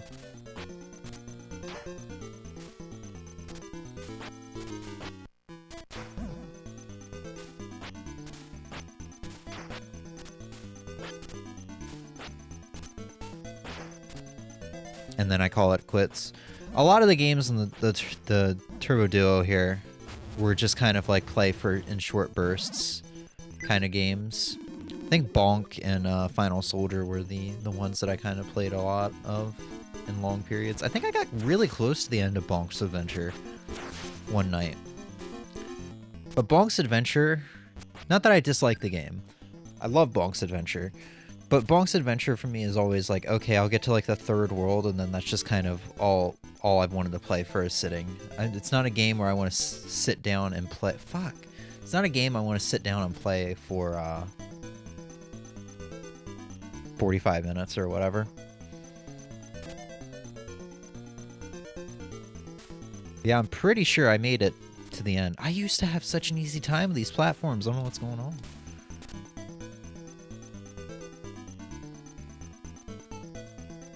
But yeah, not made it to the end. I don't think I made it to the final boss or anything. I gamed over somewhere around the end. Like the last couple of levels or something.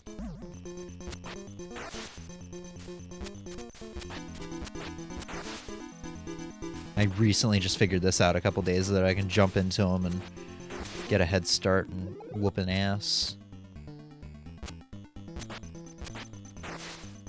I think the weirdest thing about the controls is the slash. You can't just mash it. This is me mashing it, right? You kind of have to like wait a good second after his animation of slashing is finished before you can do it again. So sometimes I feel like there's dead inputs in this game, but it's not. It's just the way the game is made. Fuck.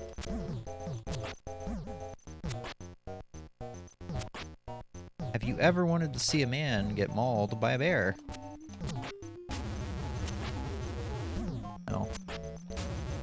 I don't know how I made it through that.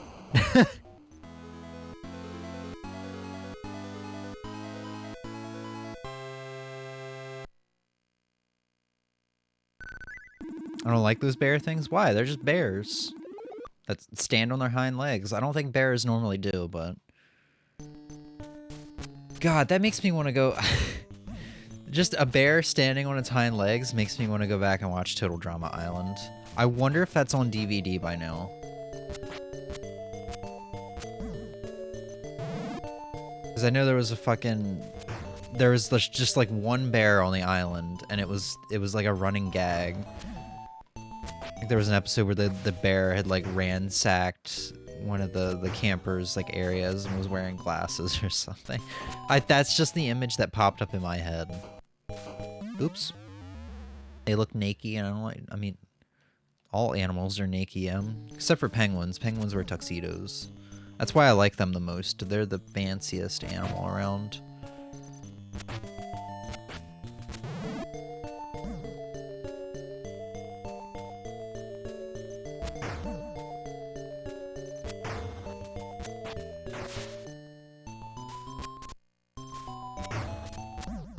Fucking butterfly, dude. Why is there a butterfly in a volcano? Dang, that was a quick game over, mate.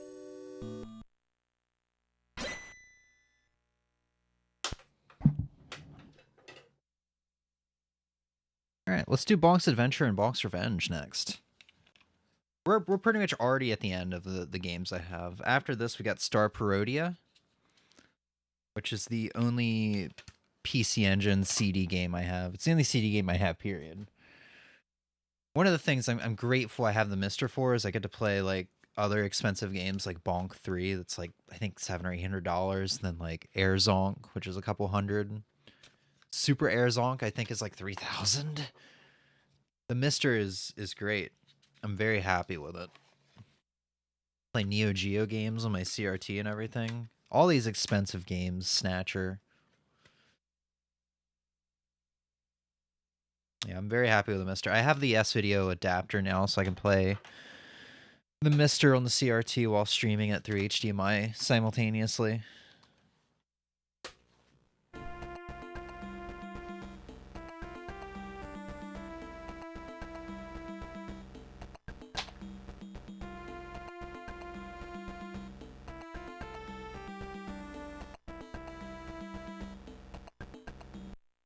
Really quick, I am curious. I'm very curious if Total Drama Island is on DVD now. That's still in the back of my mind.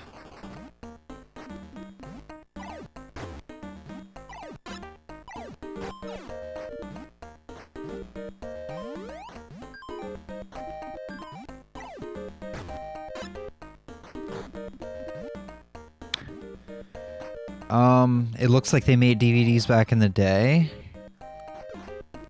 Amazon has the 4th season, this is the first season, 27 episodes, buy new for $144.90. Buy used for $48. So they made it a long time ago, now it's out of print and in demand, I assume. I think it's on Netflix. That's where I watched it many years ago.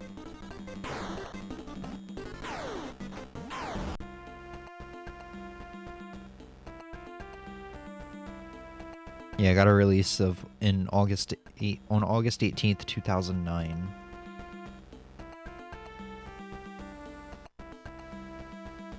That's a shame.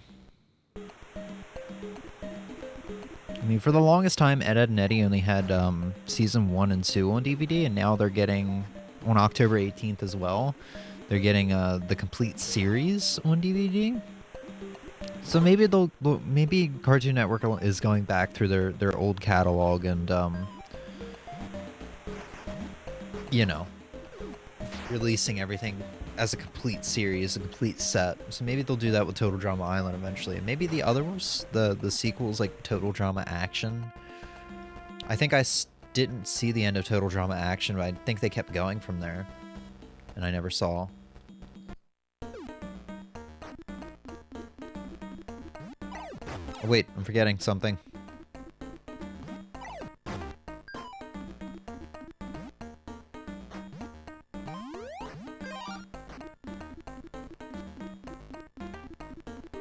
There's so much Total Drama Island. Did they keep going after the 3rd series? I know they, I think, pretty much completely replaced the entire cast once they got to the 3rd series. I don't even think Chef or the host was the same anymore after that.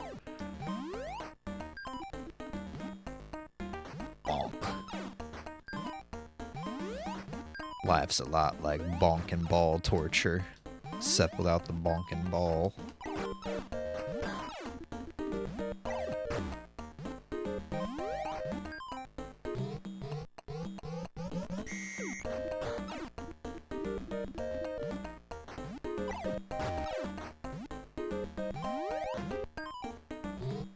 I don't remember, honestly. Fair enough.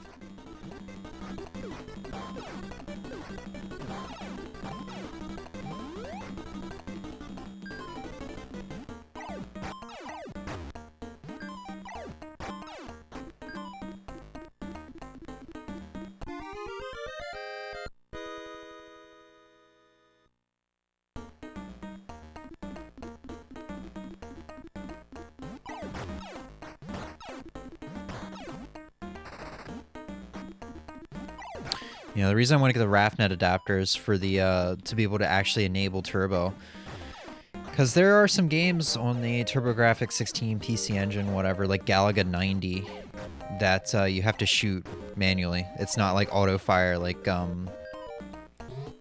Final Soldier is. So I was content with the NES controller, but now I need those switches, honestly. Because I do not like mashing to get bonk up the side of a mountaintop. I like to just kind of flip the switch up, the turbo switch, and just hold A.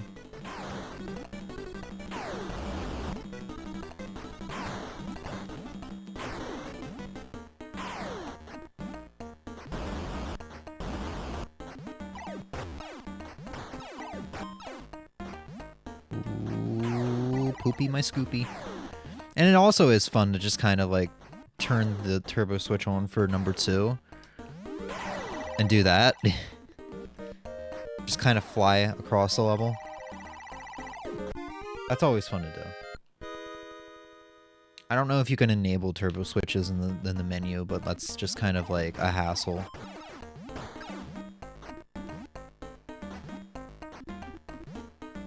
Ooh, crap. Pushing it kind of close there. Threading the needle.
Ow.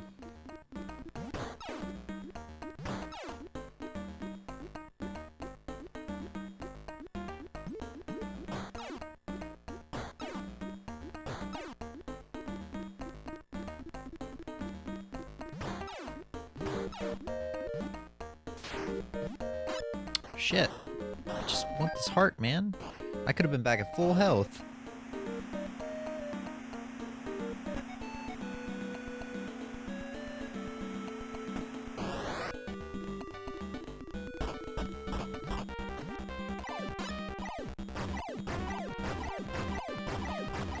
Guess it doesn't matter. I think I get full heal after beating the boss.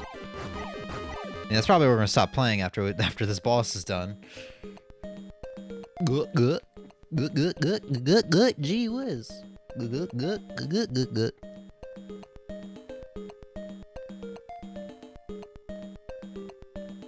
I'm your new friend. Good. Arf.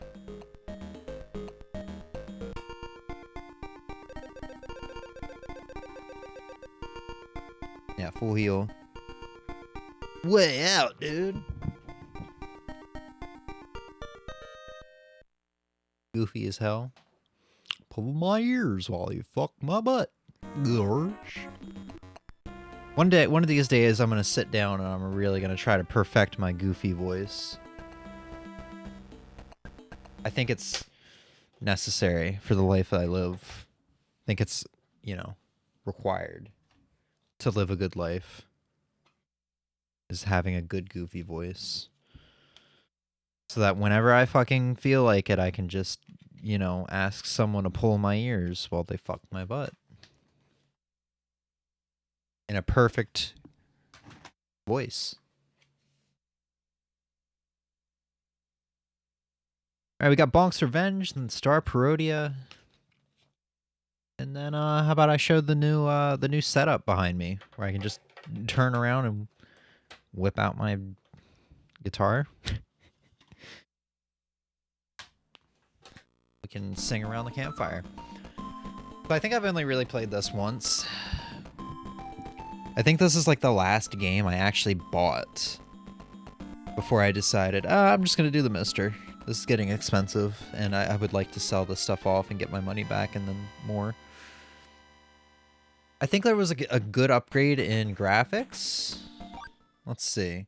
But I think I think the audio was worse. And not... Yeah, definitely better graphics. But I think the audio is...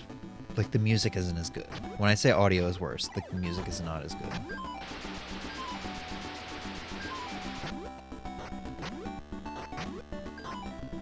But you can collect butterflies now. I keep forgetting you can climb up the waterfalls. So every time I start this... I've started this game up like twice before, I think. Completely forget you can walk up the waterfalls, so it takes me a minute to realize what I have to do.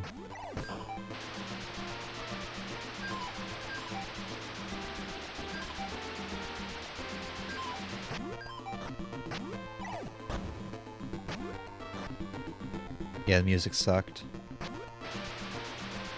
I mean, you can already tell, we can just compare level 1 themes. And, big difference, you know. Big Koki.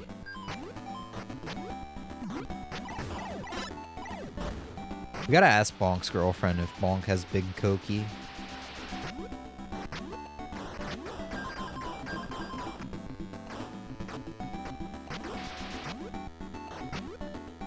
Do you think Bonk has big Koki?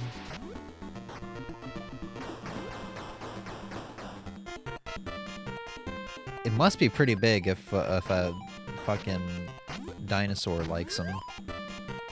Not saying Bonk is unlikable, I'm just saying, you know, interspecies erotica, man. It's kind of weird. I mean, I'd imagine dinosaurs aren't really into that kind of stuff. Interspecies erotica is what I'm referring to as stuff. This was a good use of invincibility.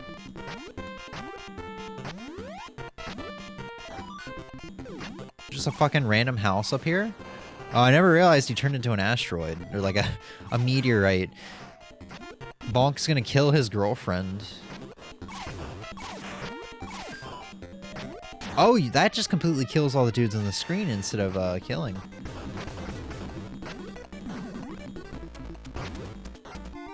Was that the boss?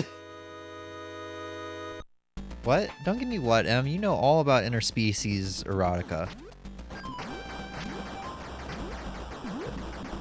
Those rupees? I recently found out that rupees were not always called rupees in the Legend of Zelda series. In the Zelda 1 manual, which I actually owned at a point during a time. I guess I never really looked through it. But the Zelda 1 manual stated the currency was called rubies. R-U-B-I-E-S. So, at some point, I assume by the time Zelda 3, A Link to the Past came out, somebody had decided we're gonna call these rupees. Because I know for a fact that in A Link to the Past, they were called rubies. Rupees. Fuck.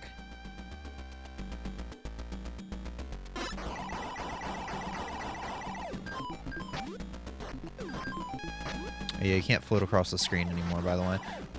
God, fuck. I hate these things, dude. You can't kill them easily. I do remember a couple things from playing this for a little bit. I actually sent that out. Do you think Bonk has big Koki? Yeah. Well, do you? Because I'm sure you haven't talked to his girlfriend. So I'm asking your speculation on whether he has big Koki.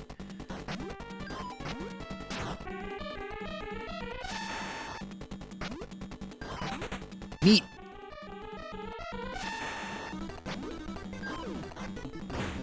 Yeah, no, that was not a boss, because I just killed him right there.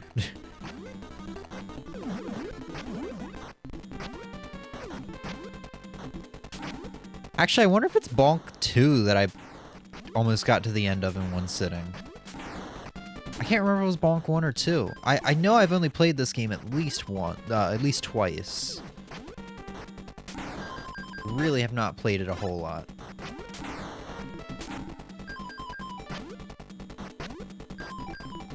Also, the food does not heal me. I guess you have to get the hearts now in this game to get healed. Damn, get healed, son. Aww. Why you gonna gotta do that? Oh wait, you can wall jump in this game. I forgot about that.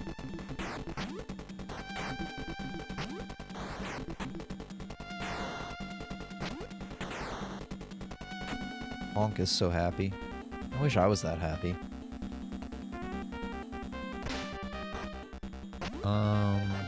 Alright, this boss is like a rock turtle or something, right?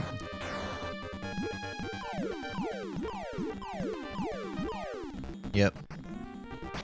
It's a volcanous turtle. But he's lacking the anus. What's he do here? He goes down.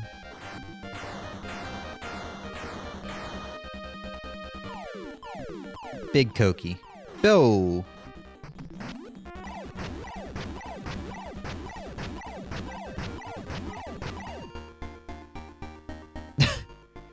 Drat! My Koki was not bigger than Bonk's, so I lost. Oh wait, there's extra things? I have 2 smiley faces? It doesn't get me shit. Yeah, you don't see smiley faces much anymore in this, I don't think. Oh, but they brought this song back from the first game, which is good. The new music wasn't good, that's what it was.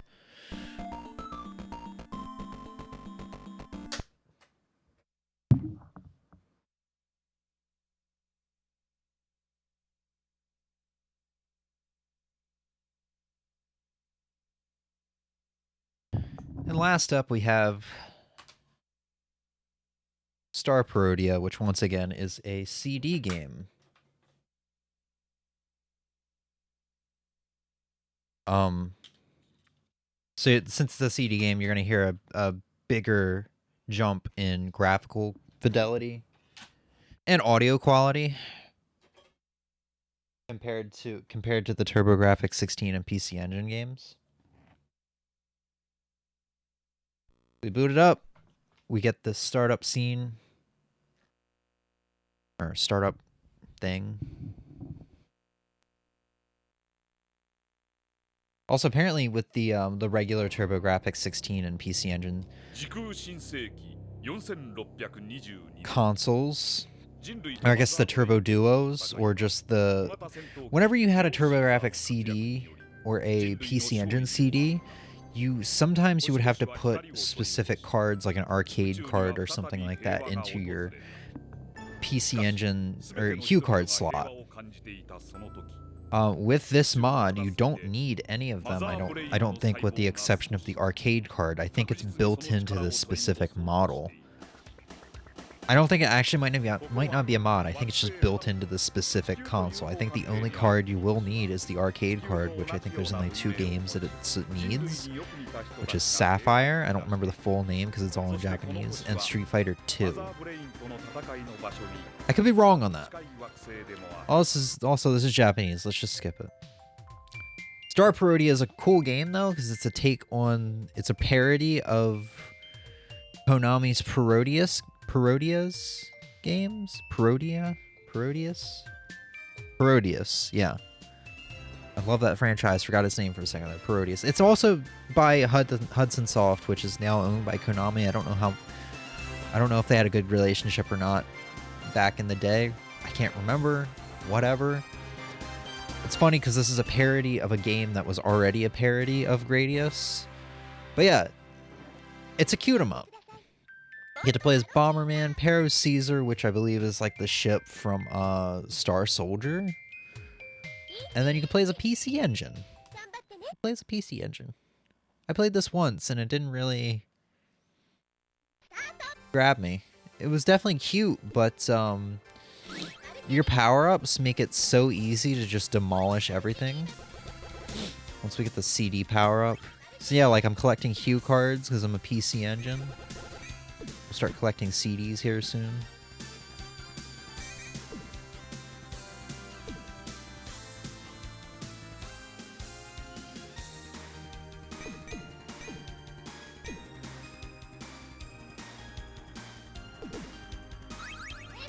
Yeah, so this like we're barely even into the game and I'm fully powered up. At this point, just avoid the bullets and everything's gonna die, and that's kind of the gist of this game. It's definitely it's a cute 'em up. It's great. But you know, it kind of loses my attention pretty quickly because now I really just have to avoid anything that looks like it's gonna hurt me, and everything will die because of all the shit on the screen, all my homing shots and everything. Like I just took out some enemies, I did not even see them come on the screen.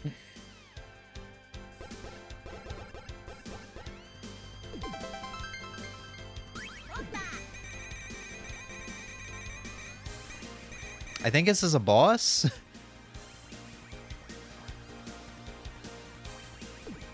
No? But it's a good game. I'm not trying to harp on it too bad. It's like,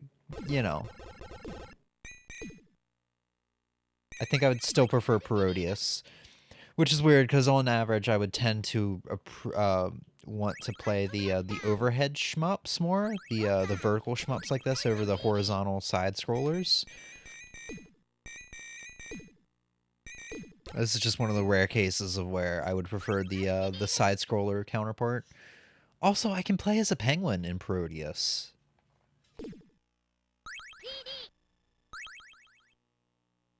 Which is, I much prefer that.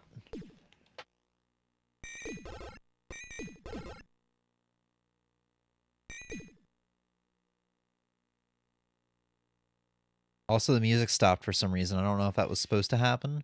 I thought it stopped because the boss was coming up. Oh, there we go. I guess it was just a really long build-up.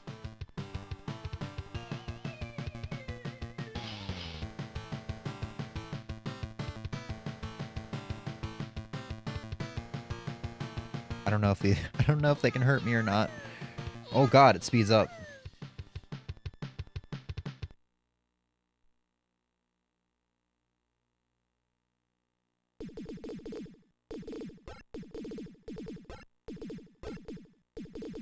Is it quiet again? I don't know if the game is supposed to be doing this.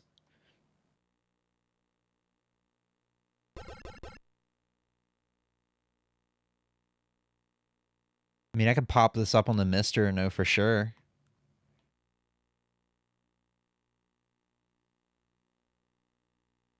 Or just pull up a YouTube video.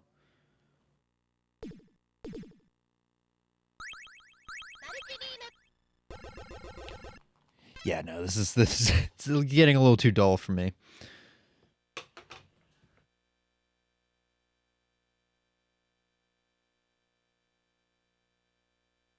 Well, that was everything on the PC Engine, Turbo Duo, TurboGrafx 16, whatever. This is the Turbo Duo R. This is everything on here that I own.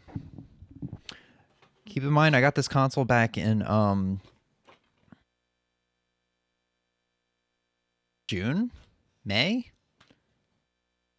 Whenever I did that N64 stream. Yeah, I got this console after I got out of RetroArch, and I was like, yeah, I'm done with emulation. I'm staying with consoles, but I am going to downsize the collection. This was like the beginning of me downsizing the collection. And this was the console I bought to kind of say, yeah, I'm just going to stick with consoles. And then after buying this and buying some games, I think I easily went over $1,000, and I was like, all right, this is expensive. Maybe I should look into the Mister. And I think it was like back in August or September I got the Mister, and I think it was end of beginning of September, something like that. Got the Mister, and now I'm already looking into selling off this console. It's worth it though. I got to play a little bit of Ninja Gaiden on the Mister the day I got it, and then M came over, and I saw her play Air Zonk, and I saw how happy she was, and I'm like, yes, this is already worth it. This is already a good idea.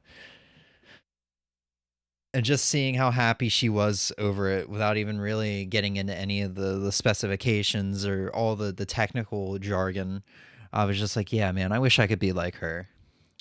Maybe this thing can make me more like her, where I can just appreciate games without worrying about every little thing. So, all right,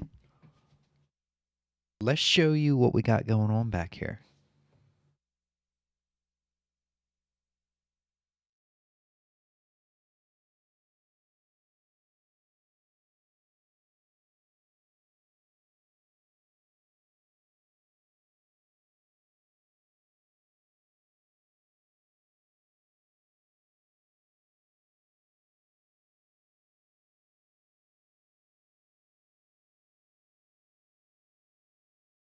Okay, so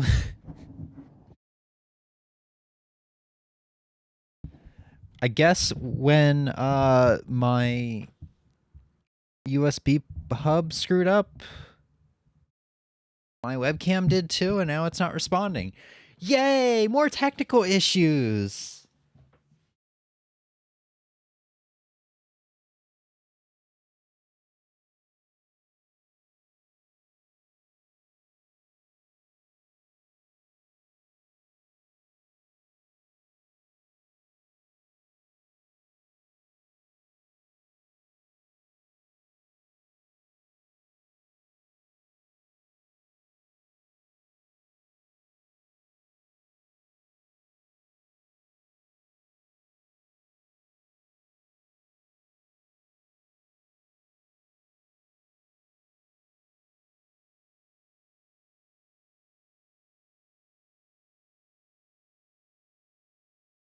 I'm gonna try to make it work.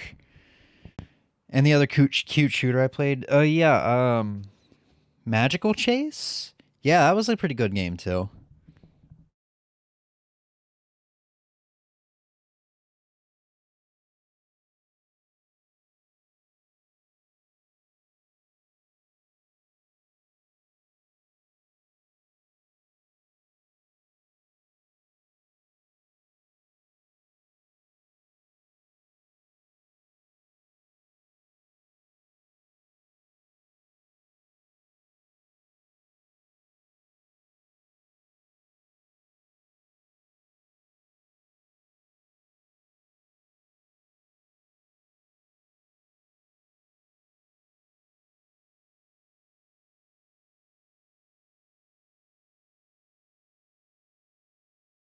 Oh, I think my main webcam isn't working either. The Brio. Dude, I love technical difficulties. I love them so much. That's why I like to have them happen every stream I do.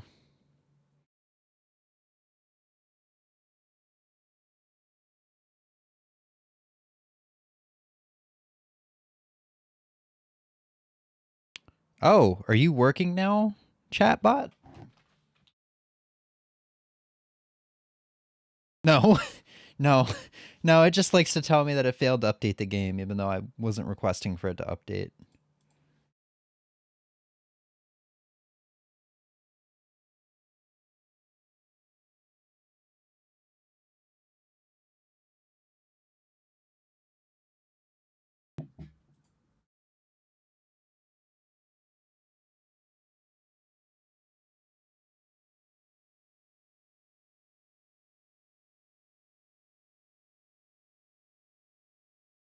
So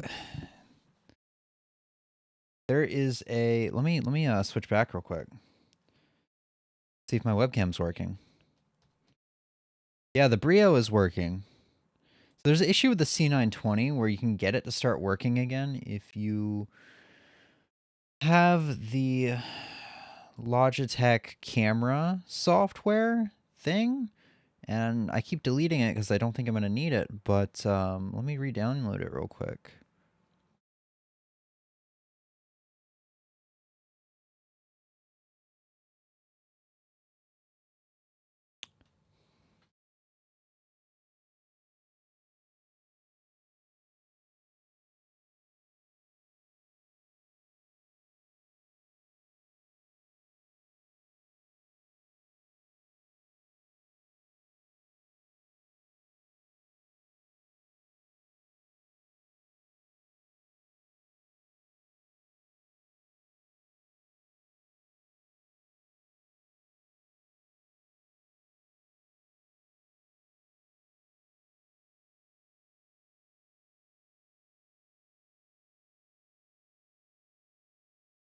All right.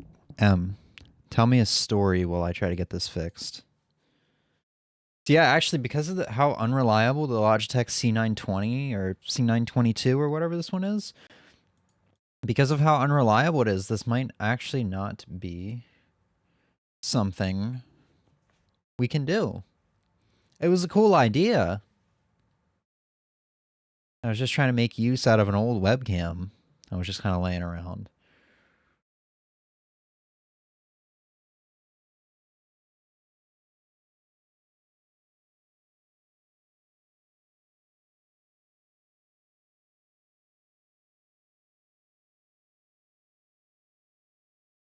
Yeah, this is the HD Pro C920 that's not working. The Brio is pretty consistent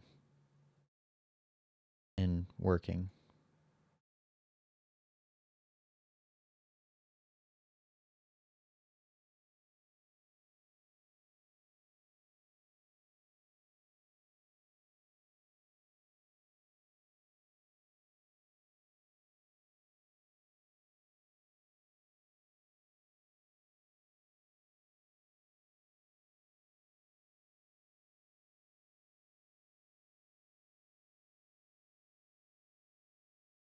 Well, shit, I don't know what to say. It's just not going to work. One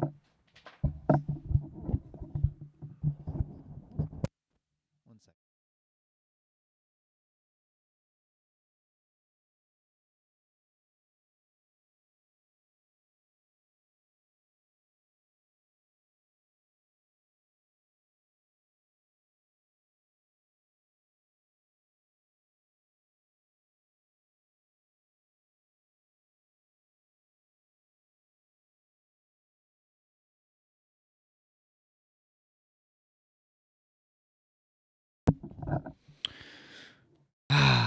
That is a bummer.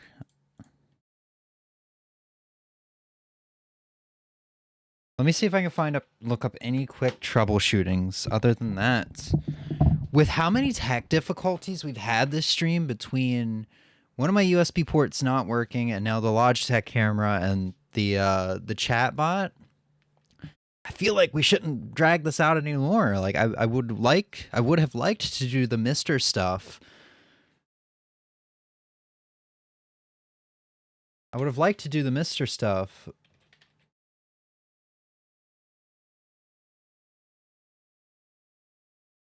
But I guess it shouldn't happen. It's just not meant to be.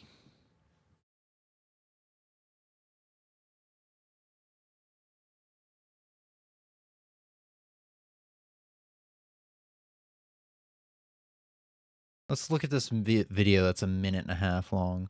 This is the downside of YouTube taking away likes, because I can't just simply open up a troubleshooting video and see if it works, because I can't see how many dislikes there are.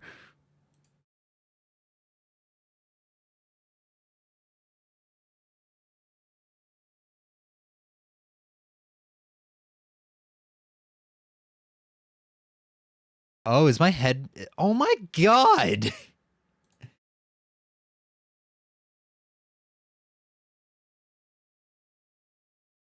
I think my speakers aren't working either. That might be... The chatbot might have been working, but I think my speakers just straight up aren't working. Yeah, my audio output is fucked up. Dude, come on.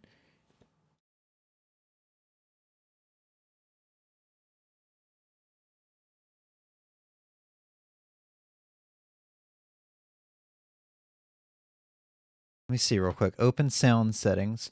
My output device somehow got set to my audio interface.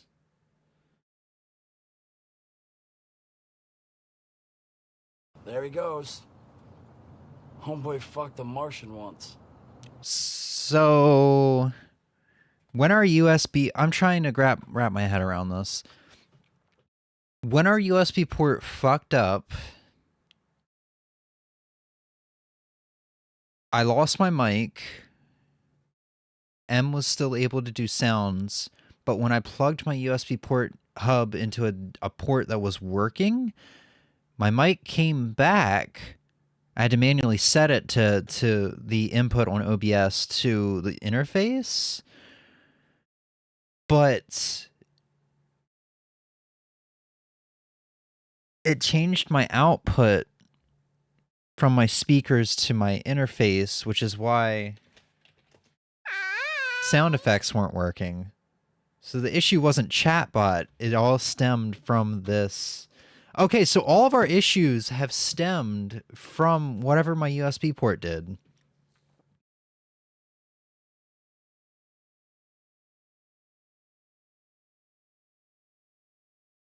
Now I should be able to hear this.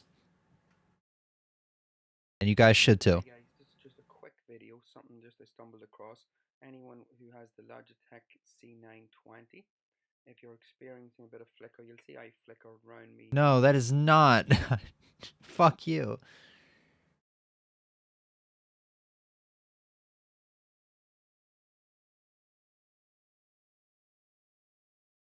A lot of my search results are for flickering video.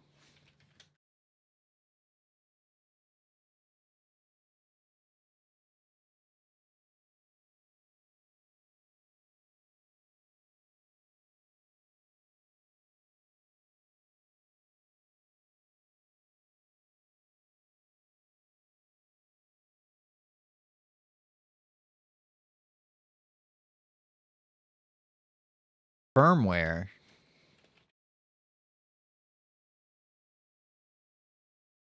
Let's see.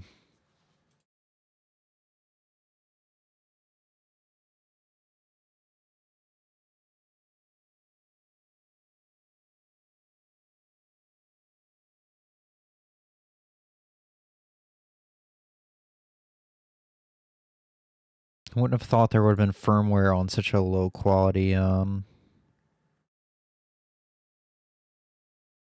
product. Like a cheaper one. I don't think that person knows what they're talking about because I can't find any firmware.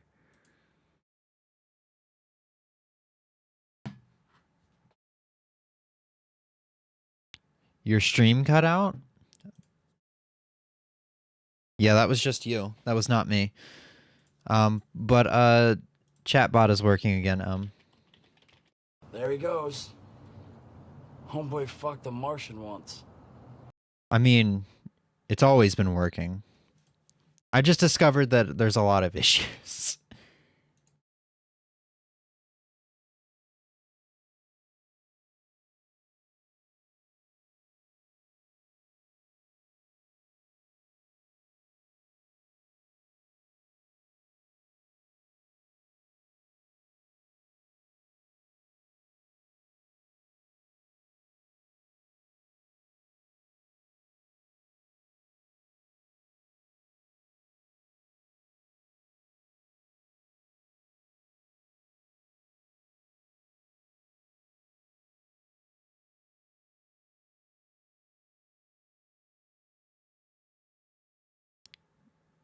It looks like they put all their firmware updates into a gaming software. I'm not downloading that. Dude, this is such a shame. We just straight up can't do this. Wow.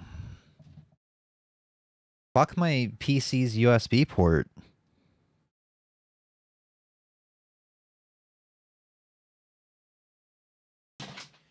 I mean, it's like even with the USB port fucking up, it's a fix. It's a fix that was doable. It was simple. But the Logitech C920 webcam sucks. Like it's good, but it works whenever it wants to. So it's honestly the fault of this thing.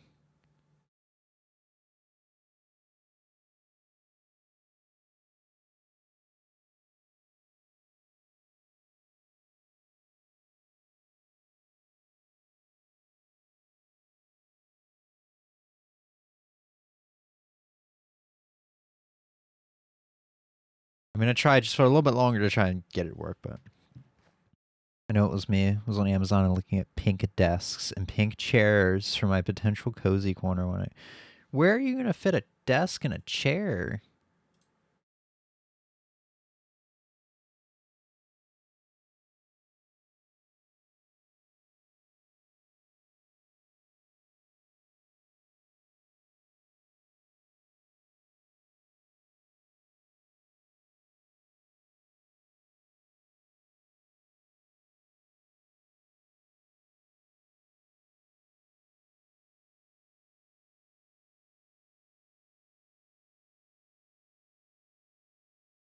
I think the only way to fix this right now is to like reset my whole PC, which I'm not gonna do. But real quick, my camera should be gone now. Yep, there I am. So if we go back into settings and turn camera on.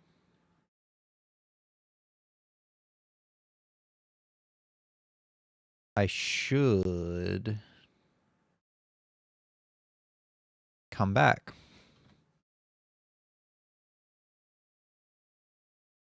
Deactivate, reactivate. Yeah, there I am. Try it over here. No.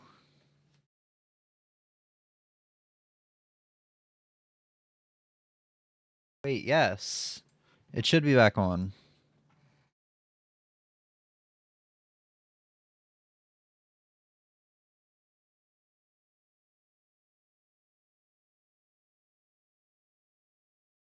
Is it in Logic Capture?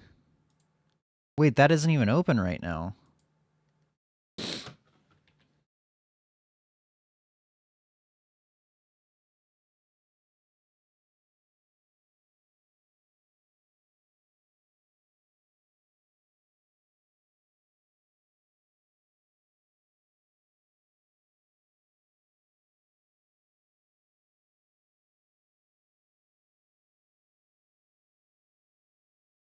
Literally pulled out the measuring tape last night to measure between my wall and the end of my bed.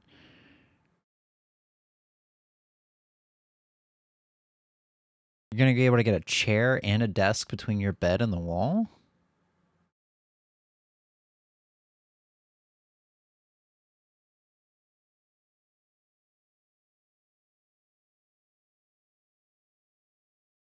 Camera not available. Says it's being used with another application.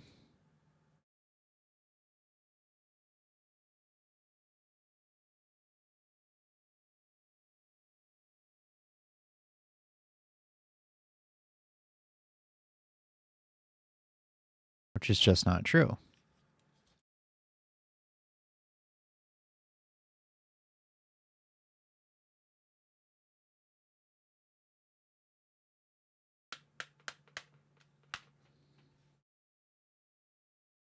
Yeah, this sucks. I mean, kind of the reason why I got the upgraded webcam to begin with, because I wanted something more reliable than this. It just straight up won't work. Like, there's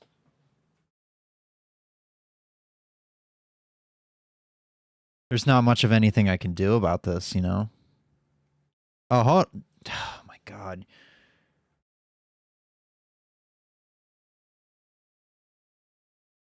Yeah, we can just get it to work at random times. We got device default. Let's go ahead and change resolution to 1080. 24 FPS. Sorry if this is making anybody sick. But this is way too big.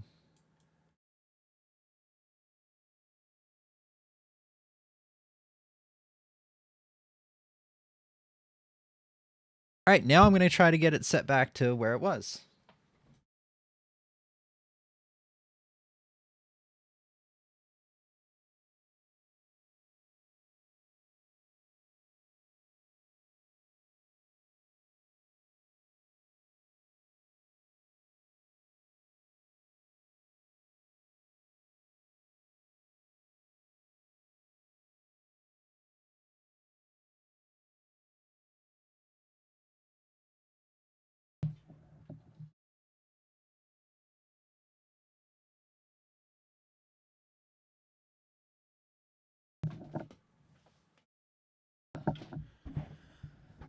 Something like that. Text just chooses to work if it doesn't feel like it. Dude, everything was working fine until the USB port went out.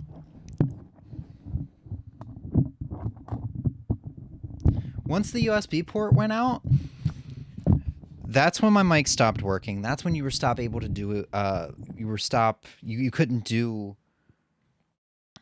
fucking commands anymore with chatbot. And that's because, and once I changed ports, I got my mic back after I manually set OBS to have my interface as the input, but my computer manually set the audio interface to my outputs. So chatbot was still working. All the time I spent messing around with chatbot was pointless. Chatbot was still working, but everything was outputting to my interface, which there is no output to right now. It stopped outputting to my speakers. I don't think the other USB port is still working, so we can't do fucking the Mister. I keep wanting to say RetroArch for some reason. It's probably for the best. But this is the new setup, and while I'm at it, I might as well show a new guitar that I got. Last stream, I got a 7-string electric guitar that I kind of showed off. That was pretty new. And now, because this is my 10 years anniversary in about a week of playing guitar, I got myself a new acoustic. First time I've ever had a new acoustic. It is a Mitchell 4300 QAB. And this guitar is beautiful. And it sounds good. Pretty good. It's an acoustic electric, and it's a thin one at that, so the sound is pretty thin. It's not as loud as acoustics that I'm used to. But the idea of this setup is I can take the microphone, move it a slight bit, or I could just get a second microphone set up.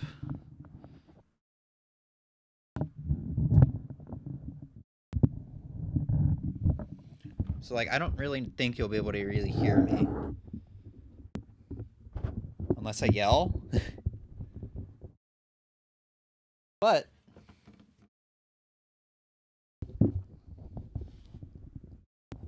I should be able to play guitar whenever I want.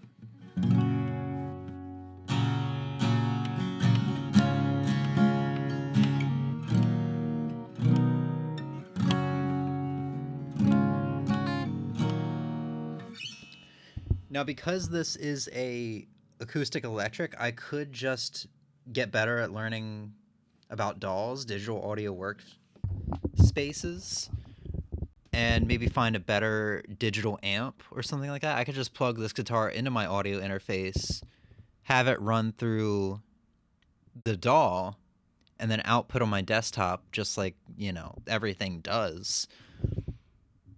But that's for another time, I guess, to learn. I found a pretty good one, but the delay is pretty significant, and I can actually pull that up in a second because it's not too much of a pain to do.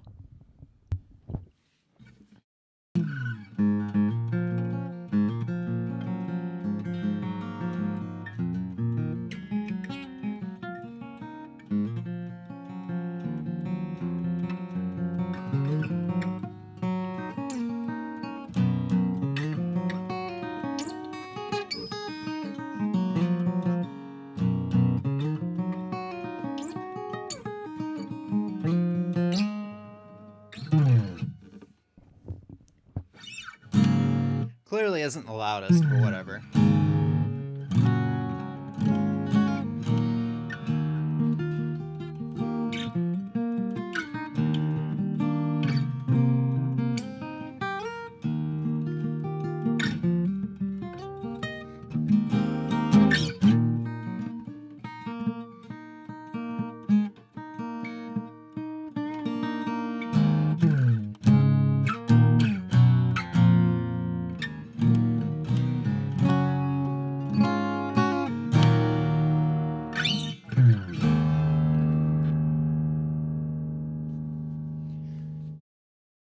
But yeah, I don't think that's a bad setup. You can't hear me all that well. Like I said, I can get a second microphone into the mix, but...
So you get the idea.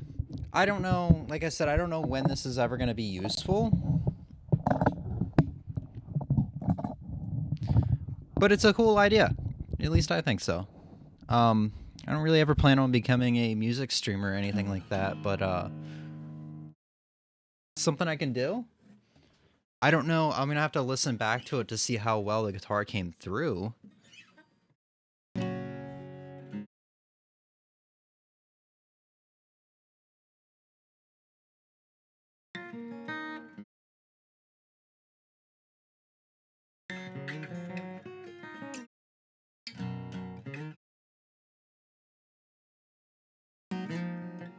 And you know what? Also, my noise gate and compressor was probably playing into a part of why you couldn't hear it all that well. Let's go ahead and try the audio interface. Like, or not the audio interface. Well, yeah, the audio interface, the DAW. Let's go ahead and try that. Like, my tech difficulties can't get any worse than they already have been, right?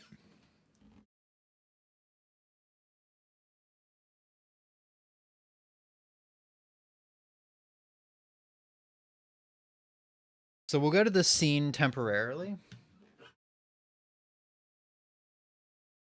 while I try to set things up, and I can pull up the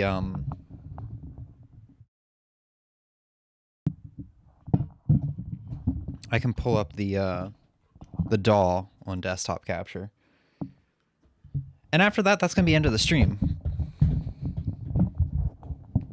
I'm sad we didn't get to play the Mister, but hopefully we'll be able to stream a little bit during this month because of, you know, it's spooky month.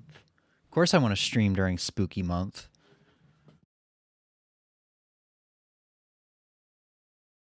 Fucking piece of shit sun in my eyes. Let's see, I'm using... What is this interface called? Or what is this DAW called? Ableton? Ableton Live? This is the trial. I wonder if I don't know how long the trial is good for. I have 62 days. Okay, yeah, I think I had 90 days. So...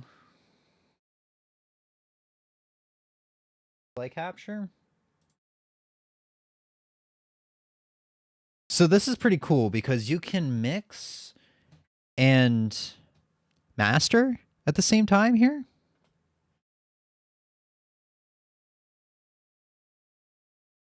You can record, mix, master, do all that stuff. I don't know much about mixing and mastering.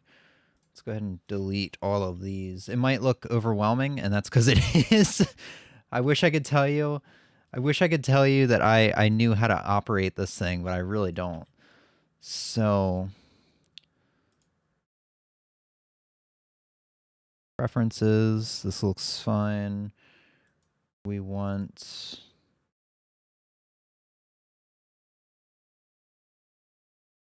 input from... Behringer. And then we want the second port to input, not my microphone, which is in the first port. So then...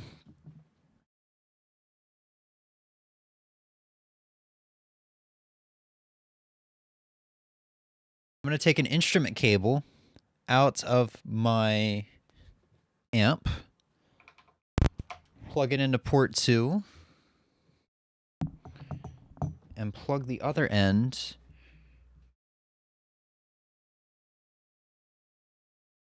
You know what? I'm going to grab the Jackson. I'm going to grab an electric guitar because it's the thinnest.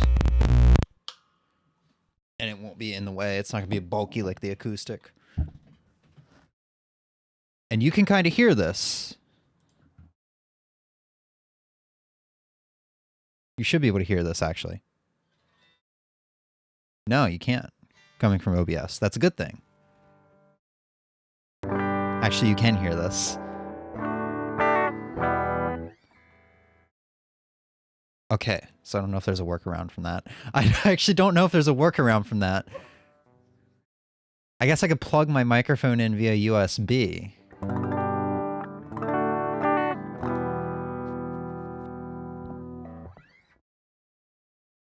I would have to turn my mic off. Let's get it set up in Ableton first.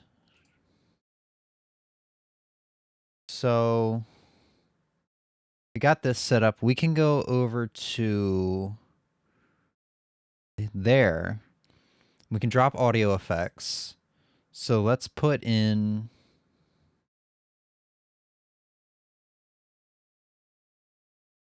What should we do first? Should we give some overdrive? Pedal. Metal? That says mellow.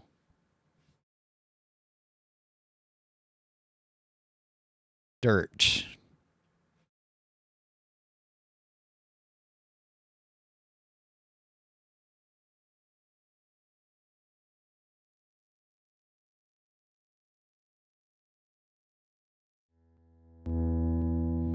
So I'm going to turn my mic off real quick.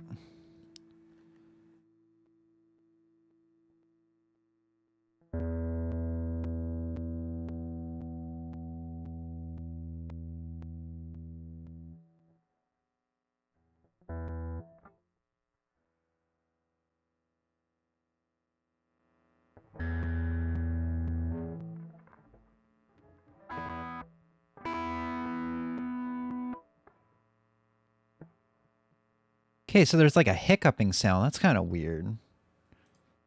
Sounds like there's a little bit of delay or something.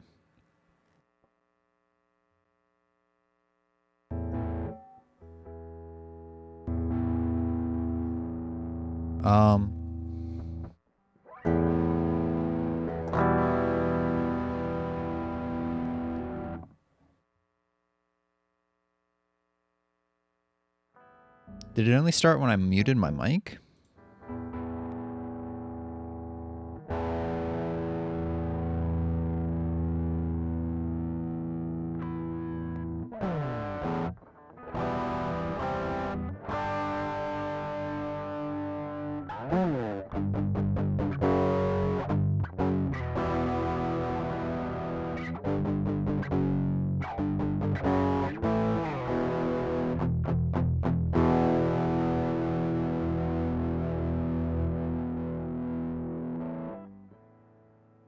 So I'm going to go ahead and adjust the mix a little bit. I'll do treble and mid kind of high, bass around the center. We'll up the gain because we're fucking metal.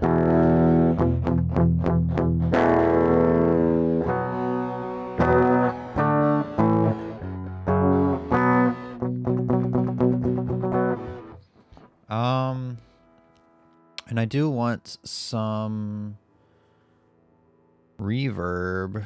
Where's reverb?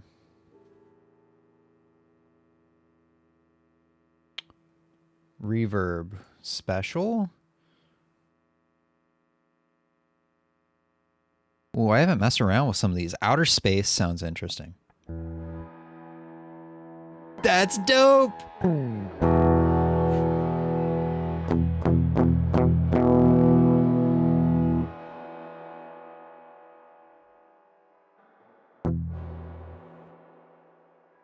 And let me turn my mic off because you're not hearing the full effect of it.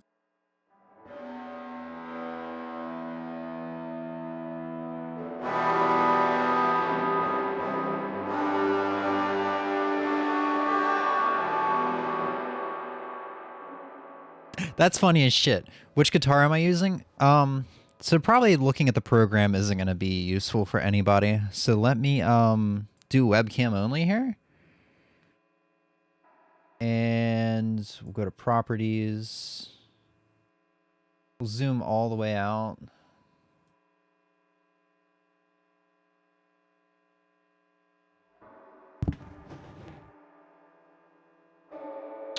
I'm using the Jackson. Yeah, this is not gonna, you're not gonna be able to really see it all that well. Maybe if I back up a little bit. Because I feel like being able to see me and the guitar is gonna be better than just seeing the DAW, which isn't gonna be good for anybody.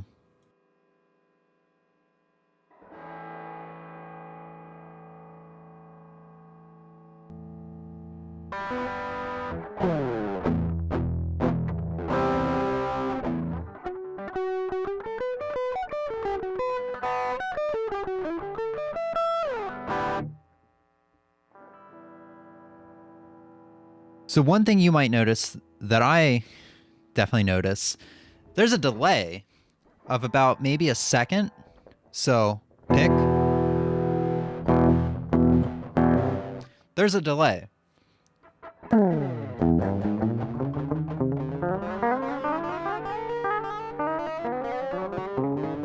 I don't know how I could delay the camera so it doesn't look as off, but there's a delay and it's noticeable, and the only way to kind of sync it up, from what I can tell, is by significantly lowering the audio quality, which I'm not going to do.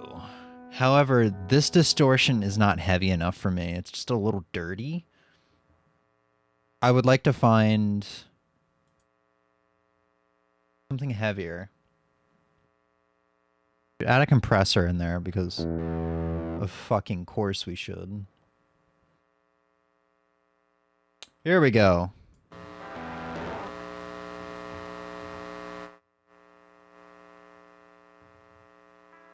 And now we naturally have a little bit of buzz, so we should get a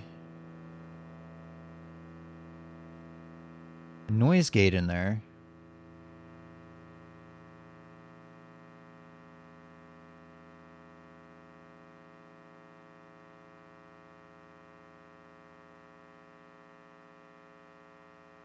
Where the fuck is the noise gate? There we go. Got a noise gate in there.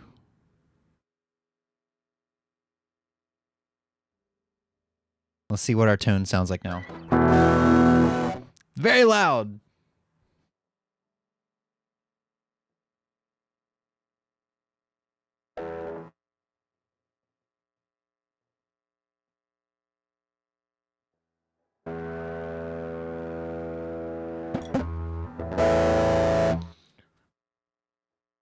Actually, might not be that loud for you guys. It kind of is loud for you guys.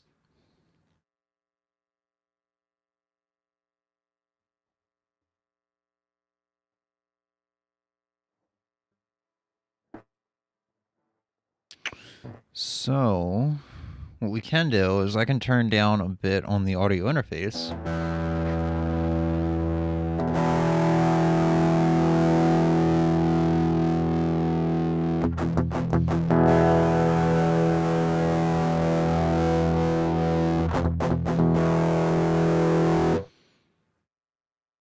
And still turn down the audio on the dirt.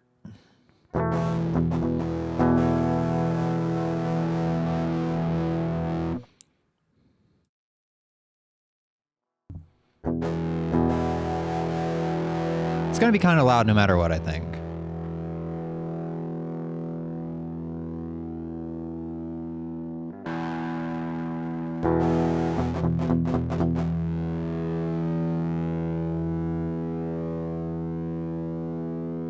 Let's mute Mike and see how it's.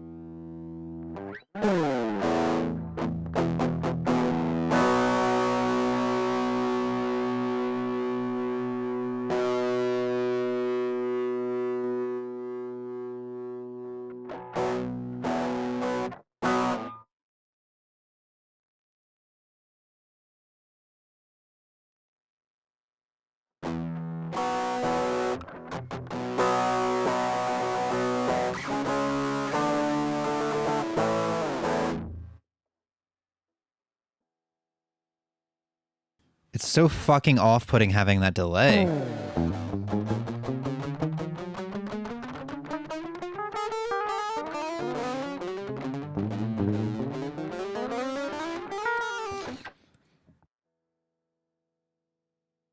And you guys can hear it too, because it's like, if I mute, yeah, if I mute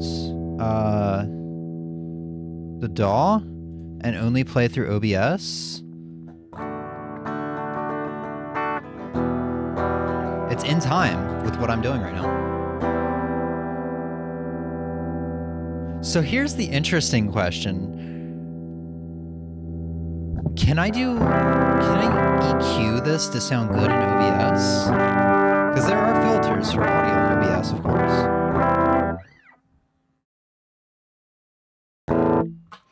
Let's see if we can get a good clean tone.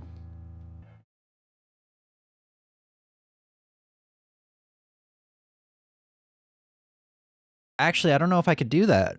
I would mess up my voice though. Let me go to, yeah, because this is recording for both input 1 and 2. There's no way to separate it. Do it anyway.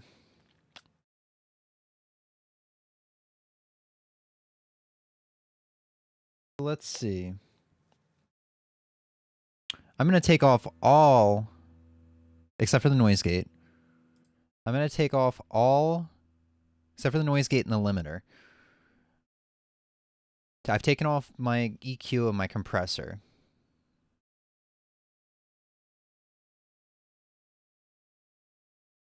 Noise gate, suppression, VX2 plugin. Please select a plugin. EQ delay. I don't think there's any reverb. That I can do. So we have some delay now? There is some delay.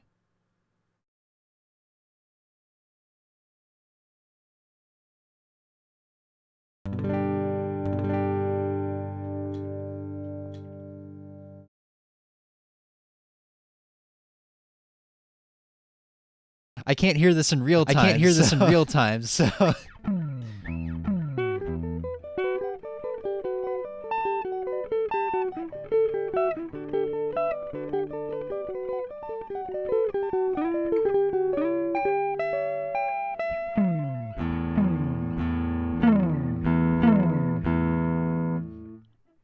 I don't see how I can change. I don't see how I can change the I'm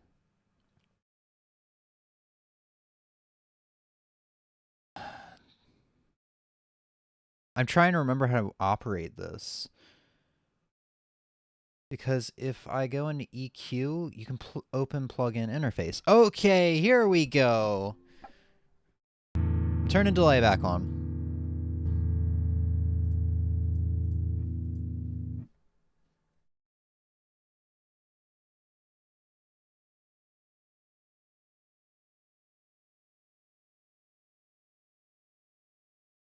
So let's see what that does.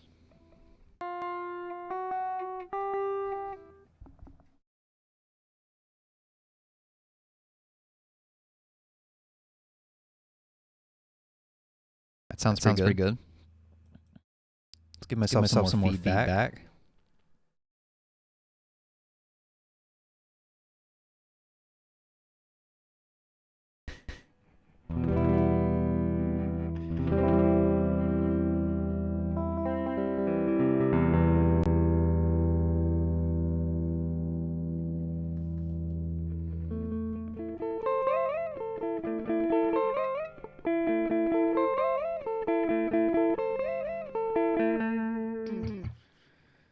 Nice. The only downside is doing this on my voice too. And I can't hear it in live time.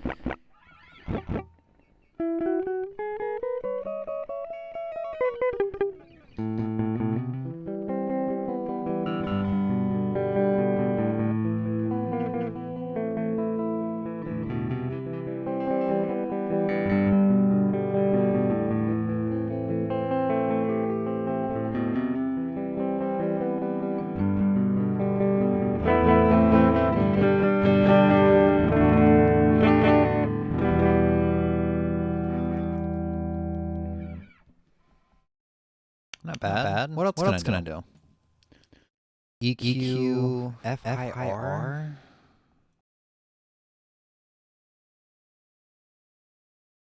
Standalone compressor, JS.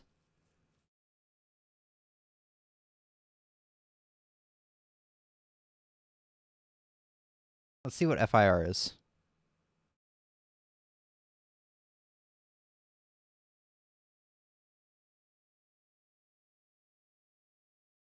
Uh-oh. I think I might have goofed.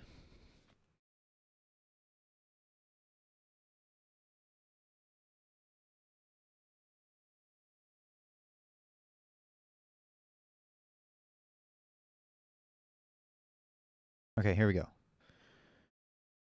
FIR? This looks like a EQ thing. JS? What is JS?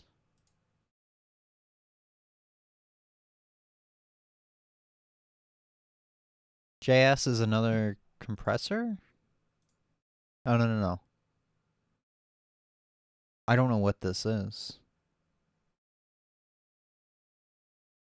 Windows Defender Firewall has blocked this action. Okay. Well, that's cool. But you know what? Getting the acoustic guitar probably would have been best to begin with.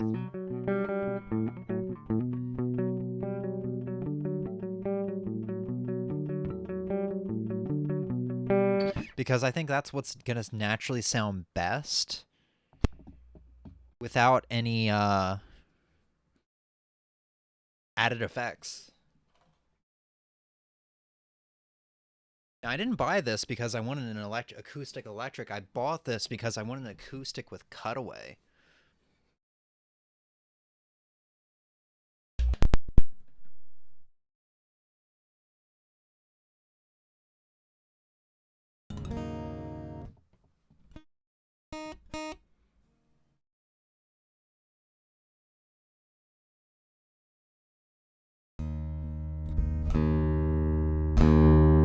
I can actually EQ right on this little panel right here.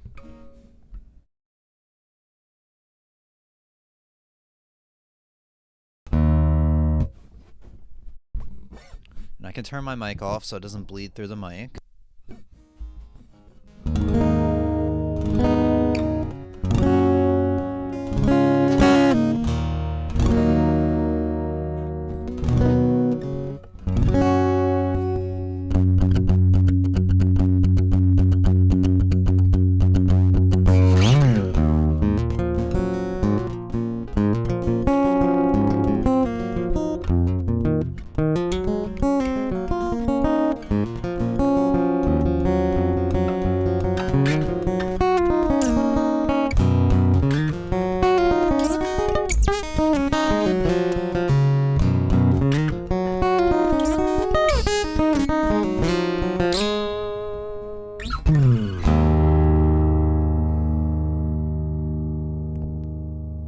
Not bad. I think we have some clipping.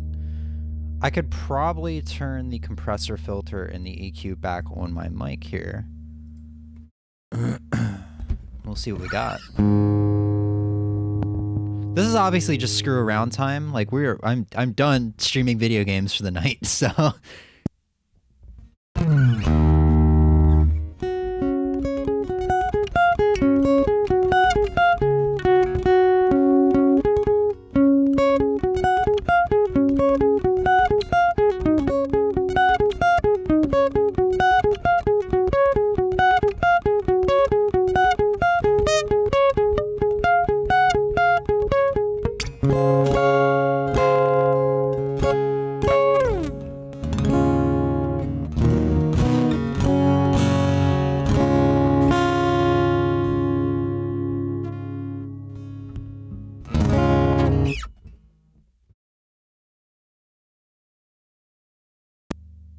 So because I don't have a closed ear on this, I think we've been peaking for most of that. Compressor should have been handling most of it, I think.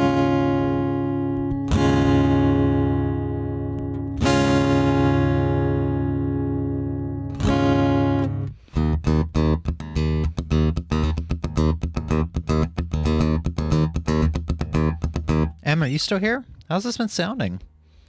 Probably not as good as in, like, IRL, but... Let's see.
Sounds good. It sounds like a acoustic electric guitar, which I'm admittedly not too big on that sound. I prefer the sound of a raw acoustic guitar into a microphone.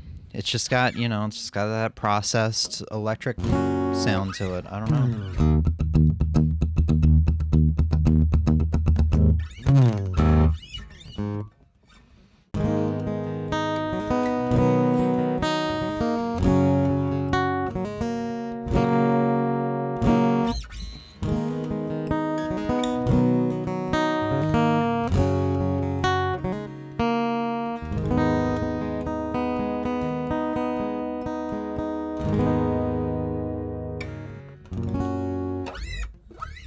But yeah, I don't know why I never thought that just simply I've had this interface for like probably close to 2 years now, and or probably over 2 years now, and I don't know why I never thought to just plug an instrument cable straight into it. Well, I mean, part of it was because music hasn't really been in my life until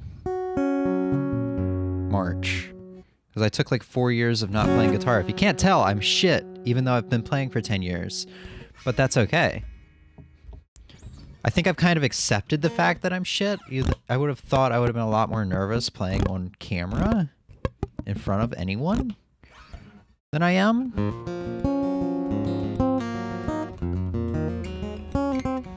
But it's not really that big of a deal.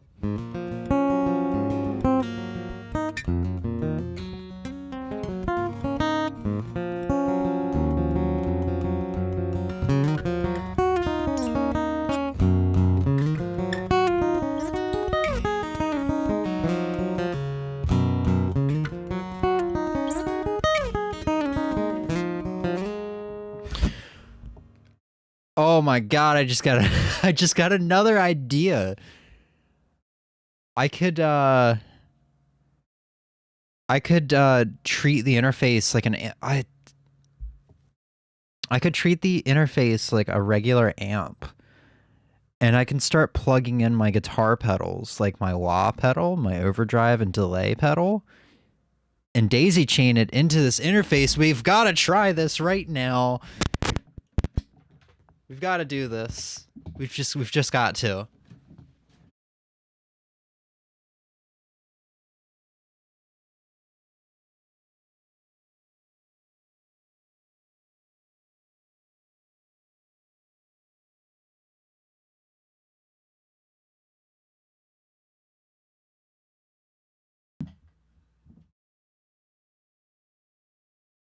Actually, instead of moving things, I can just simply use the other camera. Wow. Who would have thought that would have worked? I'm sorry, I'm just always twerking. Because I naturally have my guitar pedals down here. So you can do a slight adjustment on the mic. I've grabbed the Holcomb. I can grab a different guitar for drop C tuning here in a minute.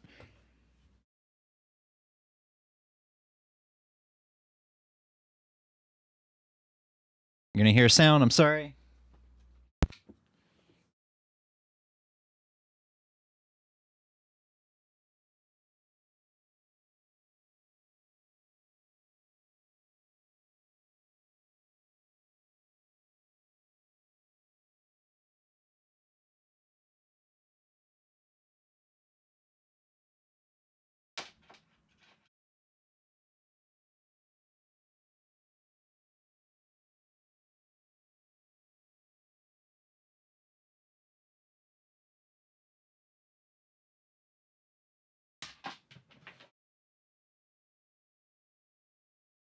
And now we can add, with the delay pedal, it should just delay the one input and not the entire audio interface, so my mic won't be delayed.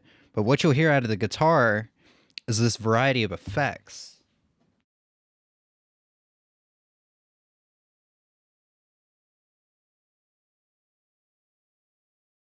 This is a stupid, stupid idea. This isn't really something I would do on stream, ever. But, and you probably won't ever see me do something like this again, but...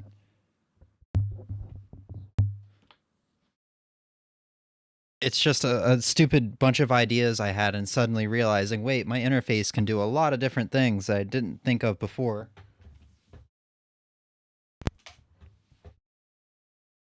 Okay.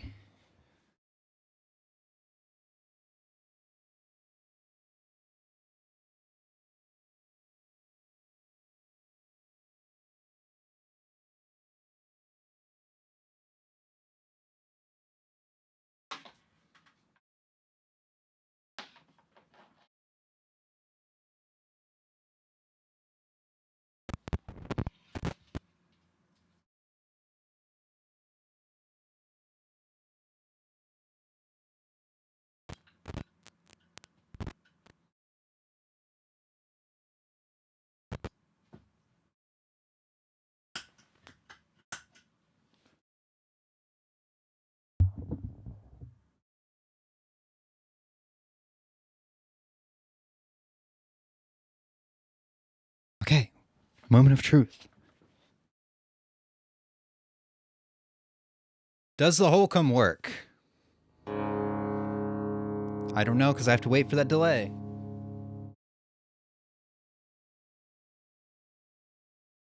The Holcomb does work. Does the overdrive pedal work?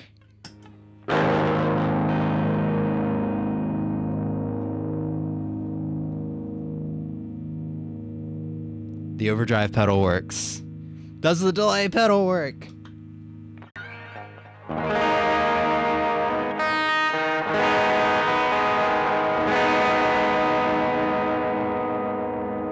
The delay pedal works. Let's turn off that overdrive pedal, though. I'm not too big on that sound.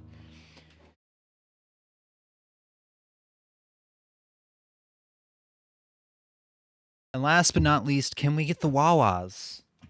Can we go to Wawa?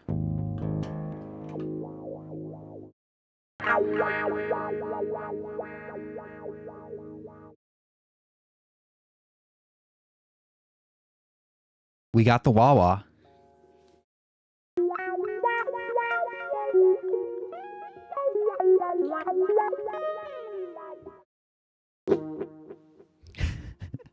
Dude, this is fucking cool. It's a shame I've been streaming for like this long and realized, oh shit, I can actually do cool shit. I would have to plug my headphones in, or I could plug my speakers in to get like the live sound.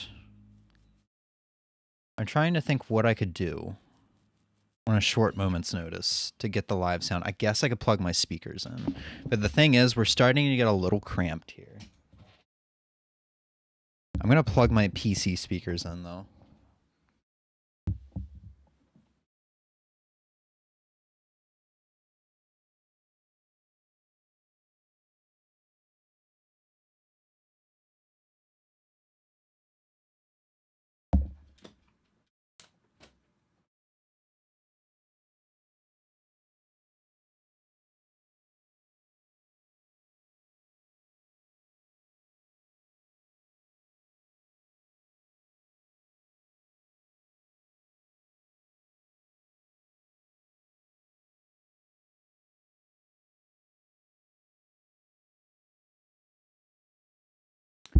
And now,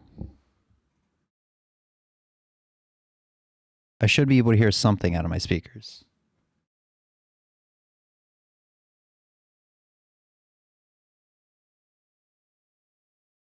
I thought I'd be able to hear my voice out of my speakers, but I don't. But I think the guitar...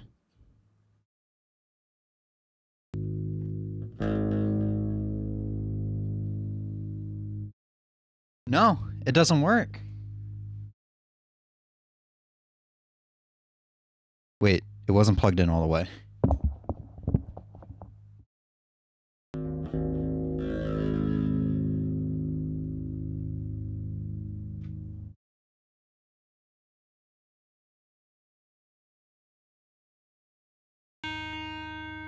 No, it doesn't work.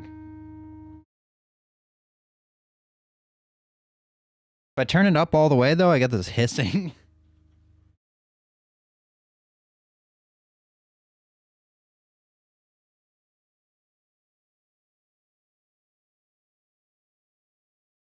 Wait.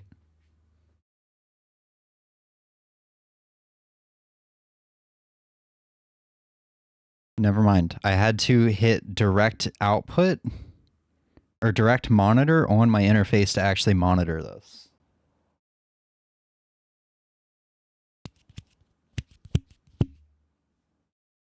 There we go. So...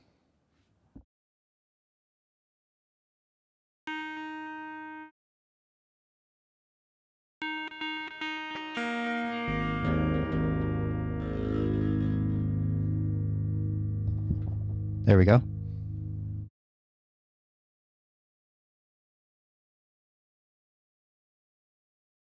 So this really isn't for you guys. It's weird hearing my own voice. So this really isn't for you guys, but it's for me to be able to hear the guitar playback.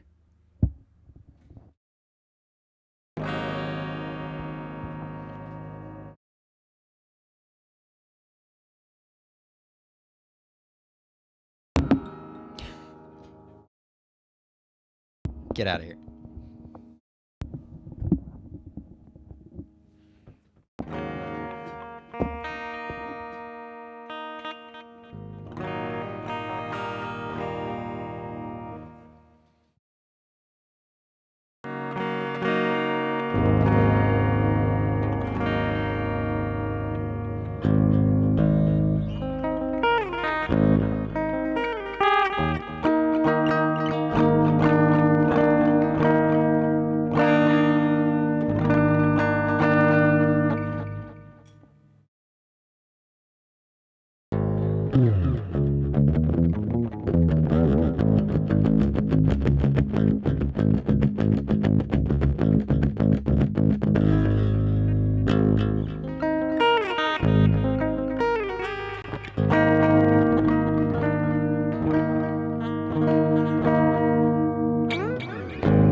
shit is fun.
Distortion pedal, so we're kind of stuck with overdrive, which, like I said, I don't like the sound of.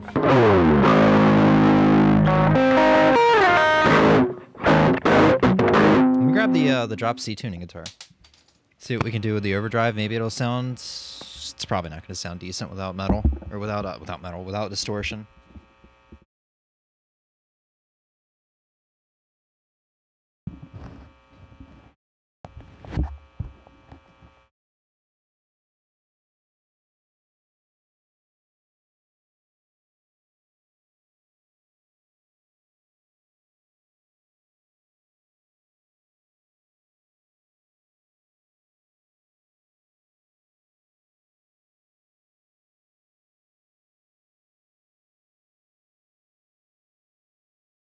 Alright, I hope this thing is in tune, because I think the tuner is in the other room, and I'm not going to go get it.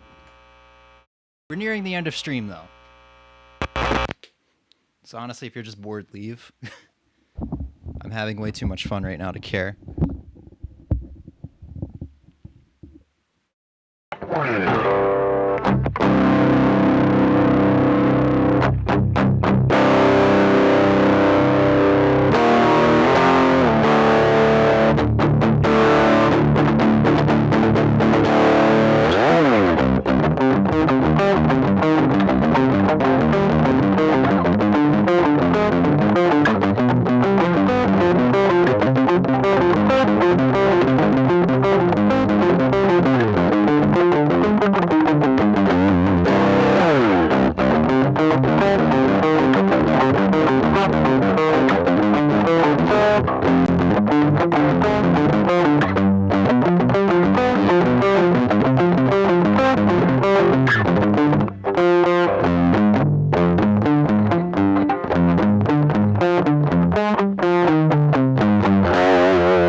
Thinking about making a pedal board, so I don't know. Em, are you still here? I don't blame you, but if you're still here, let me know how it sounds. I think I'm drowning myself out with the guitar.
I think I'm gonna end stream now and go learn a new song.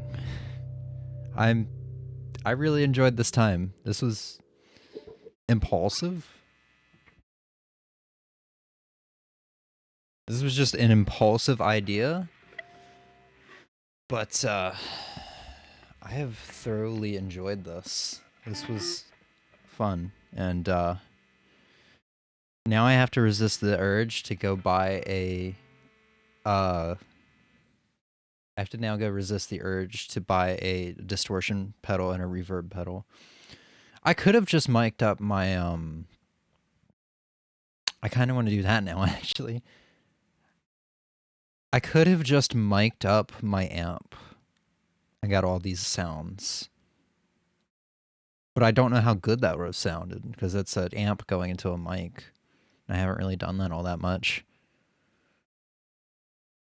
But Em, I don't know if you're still here. I wouldn't blame you if you aren't, because you know, I'm not a good musician. I don't sound good, anything like that. I fully understand it. Streaming has been for me always, and I kind of lost that. That's why I've stopped streaming for so long. But now that I'm more into living life for myself, streaming for myself as a result, I think I can get back into streaming now. Maybe just at least just a little bit. We're gonna go ahead and call it a stream here, though. But this is a fun little idea. I don't know if we'll ever be, I don't know, working with the instruments anymore on stream. I should have gotten my ukulele out. But this was a fun idea, and it turned out well. I don't know. It turned out well for me. I don't give a fuck what you think, you the viewer. But yeah, that's it for now. Have a good night, and peace. Bye.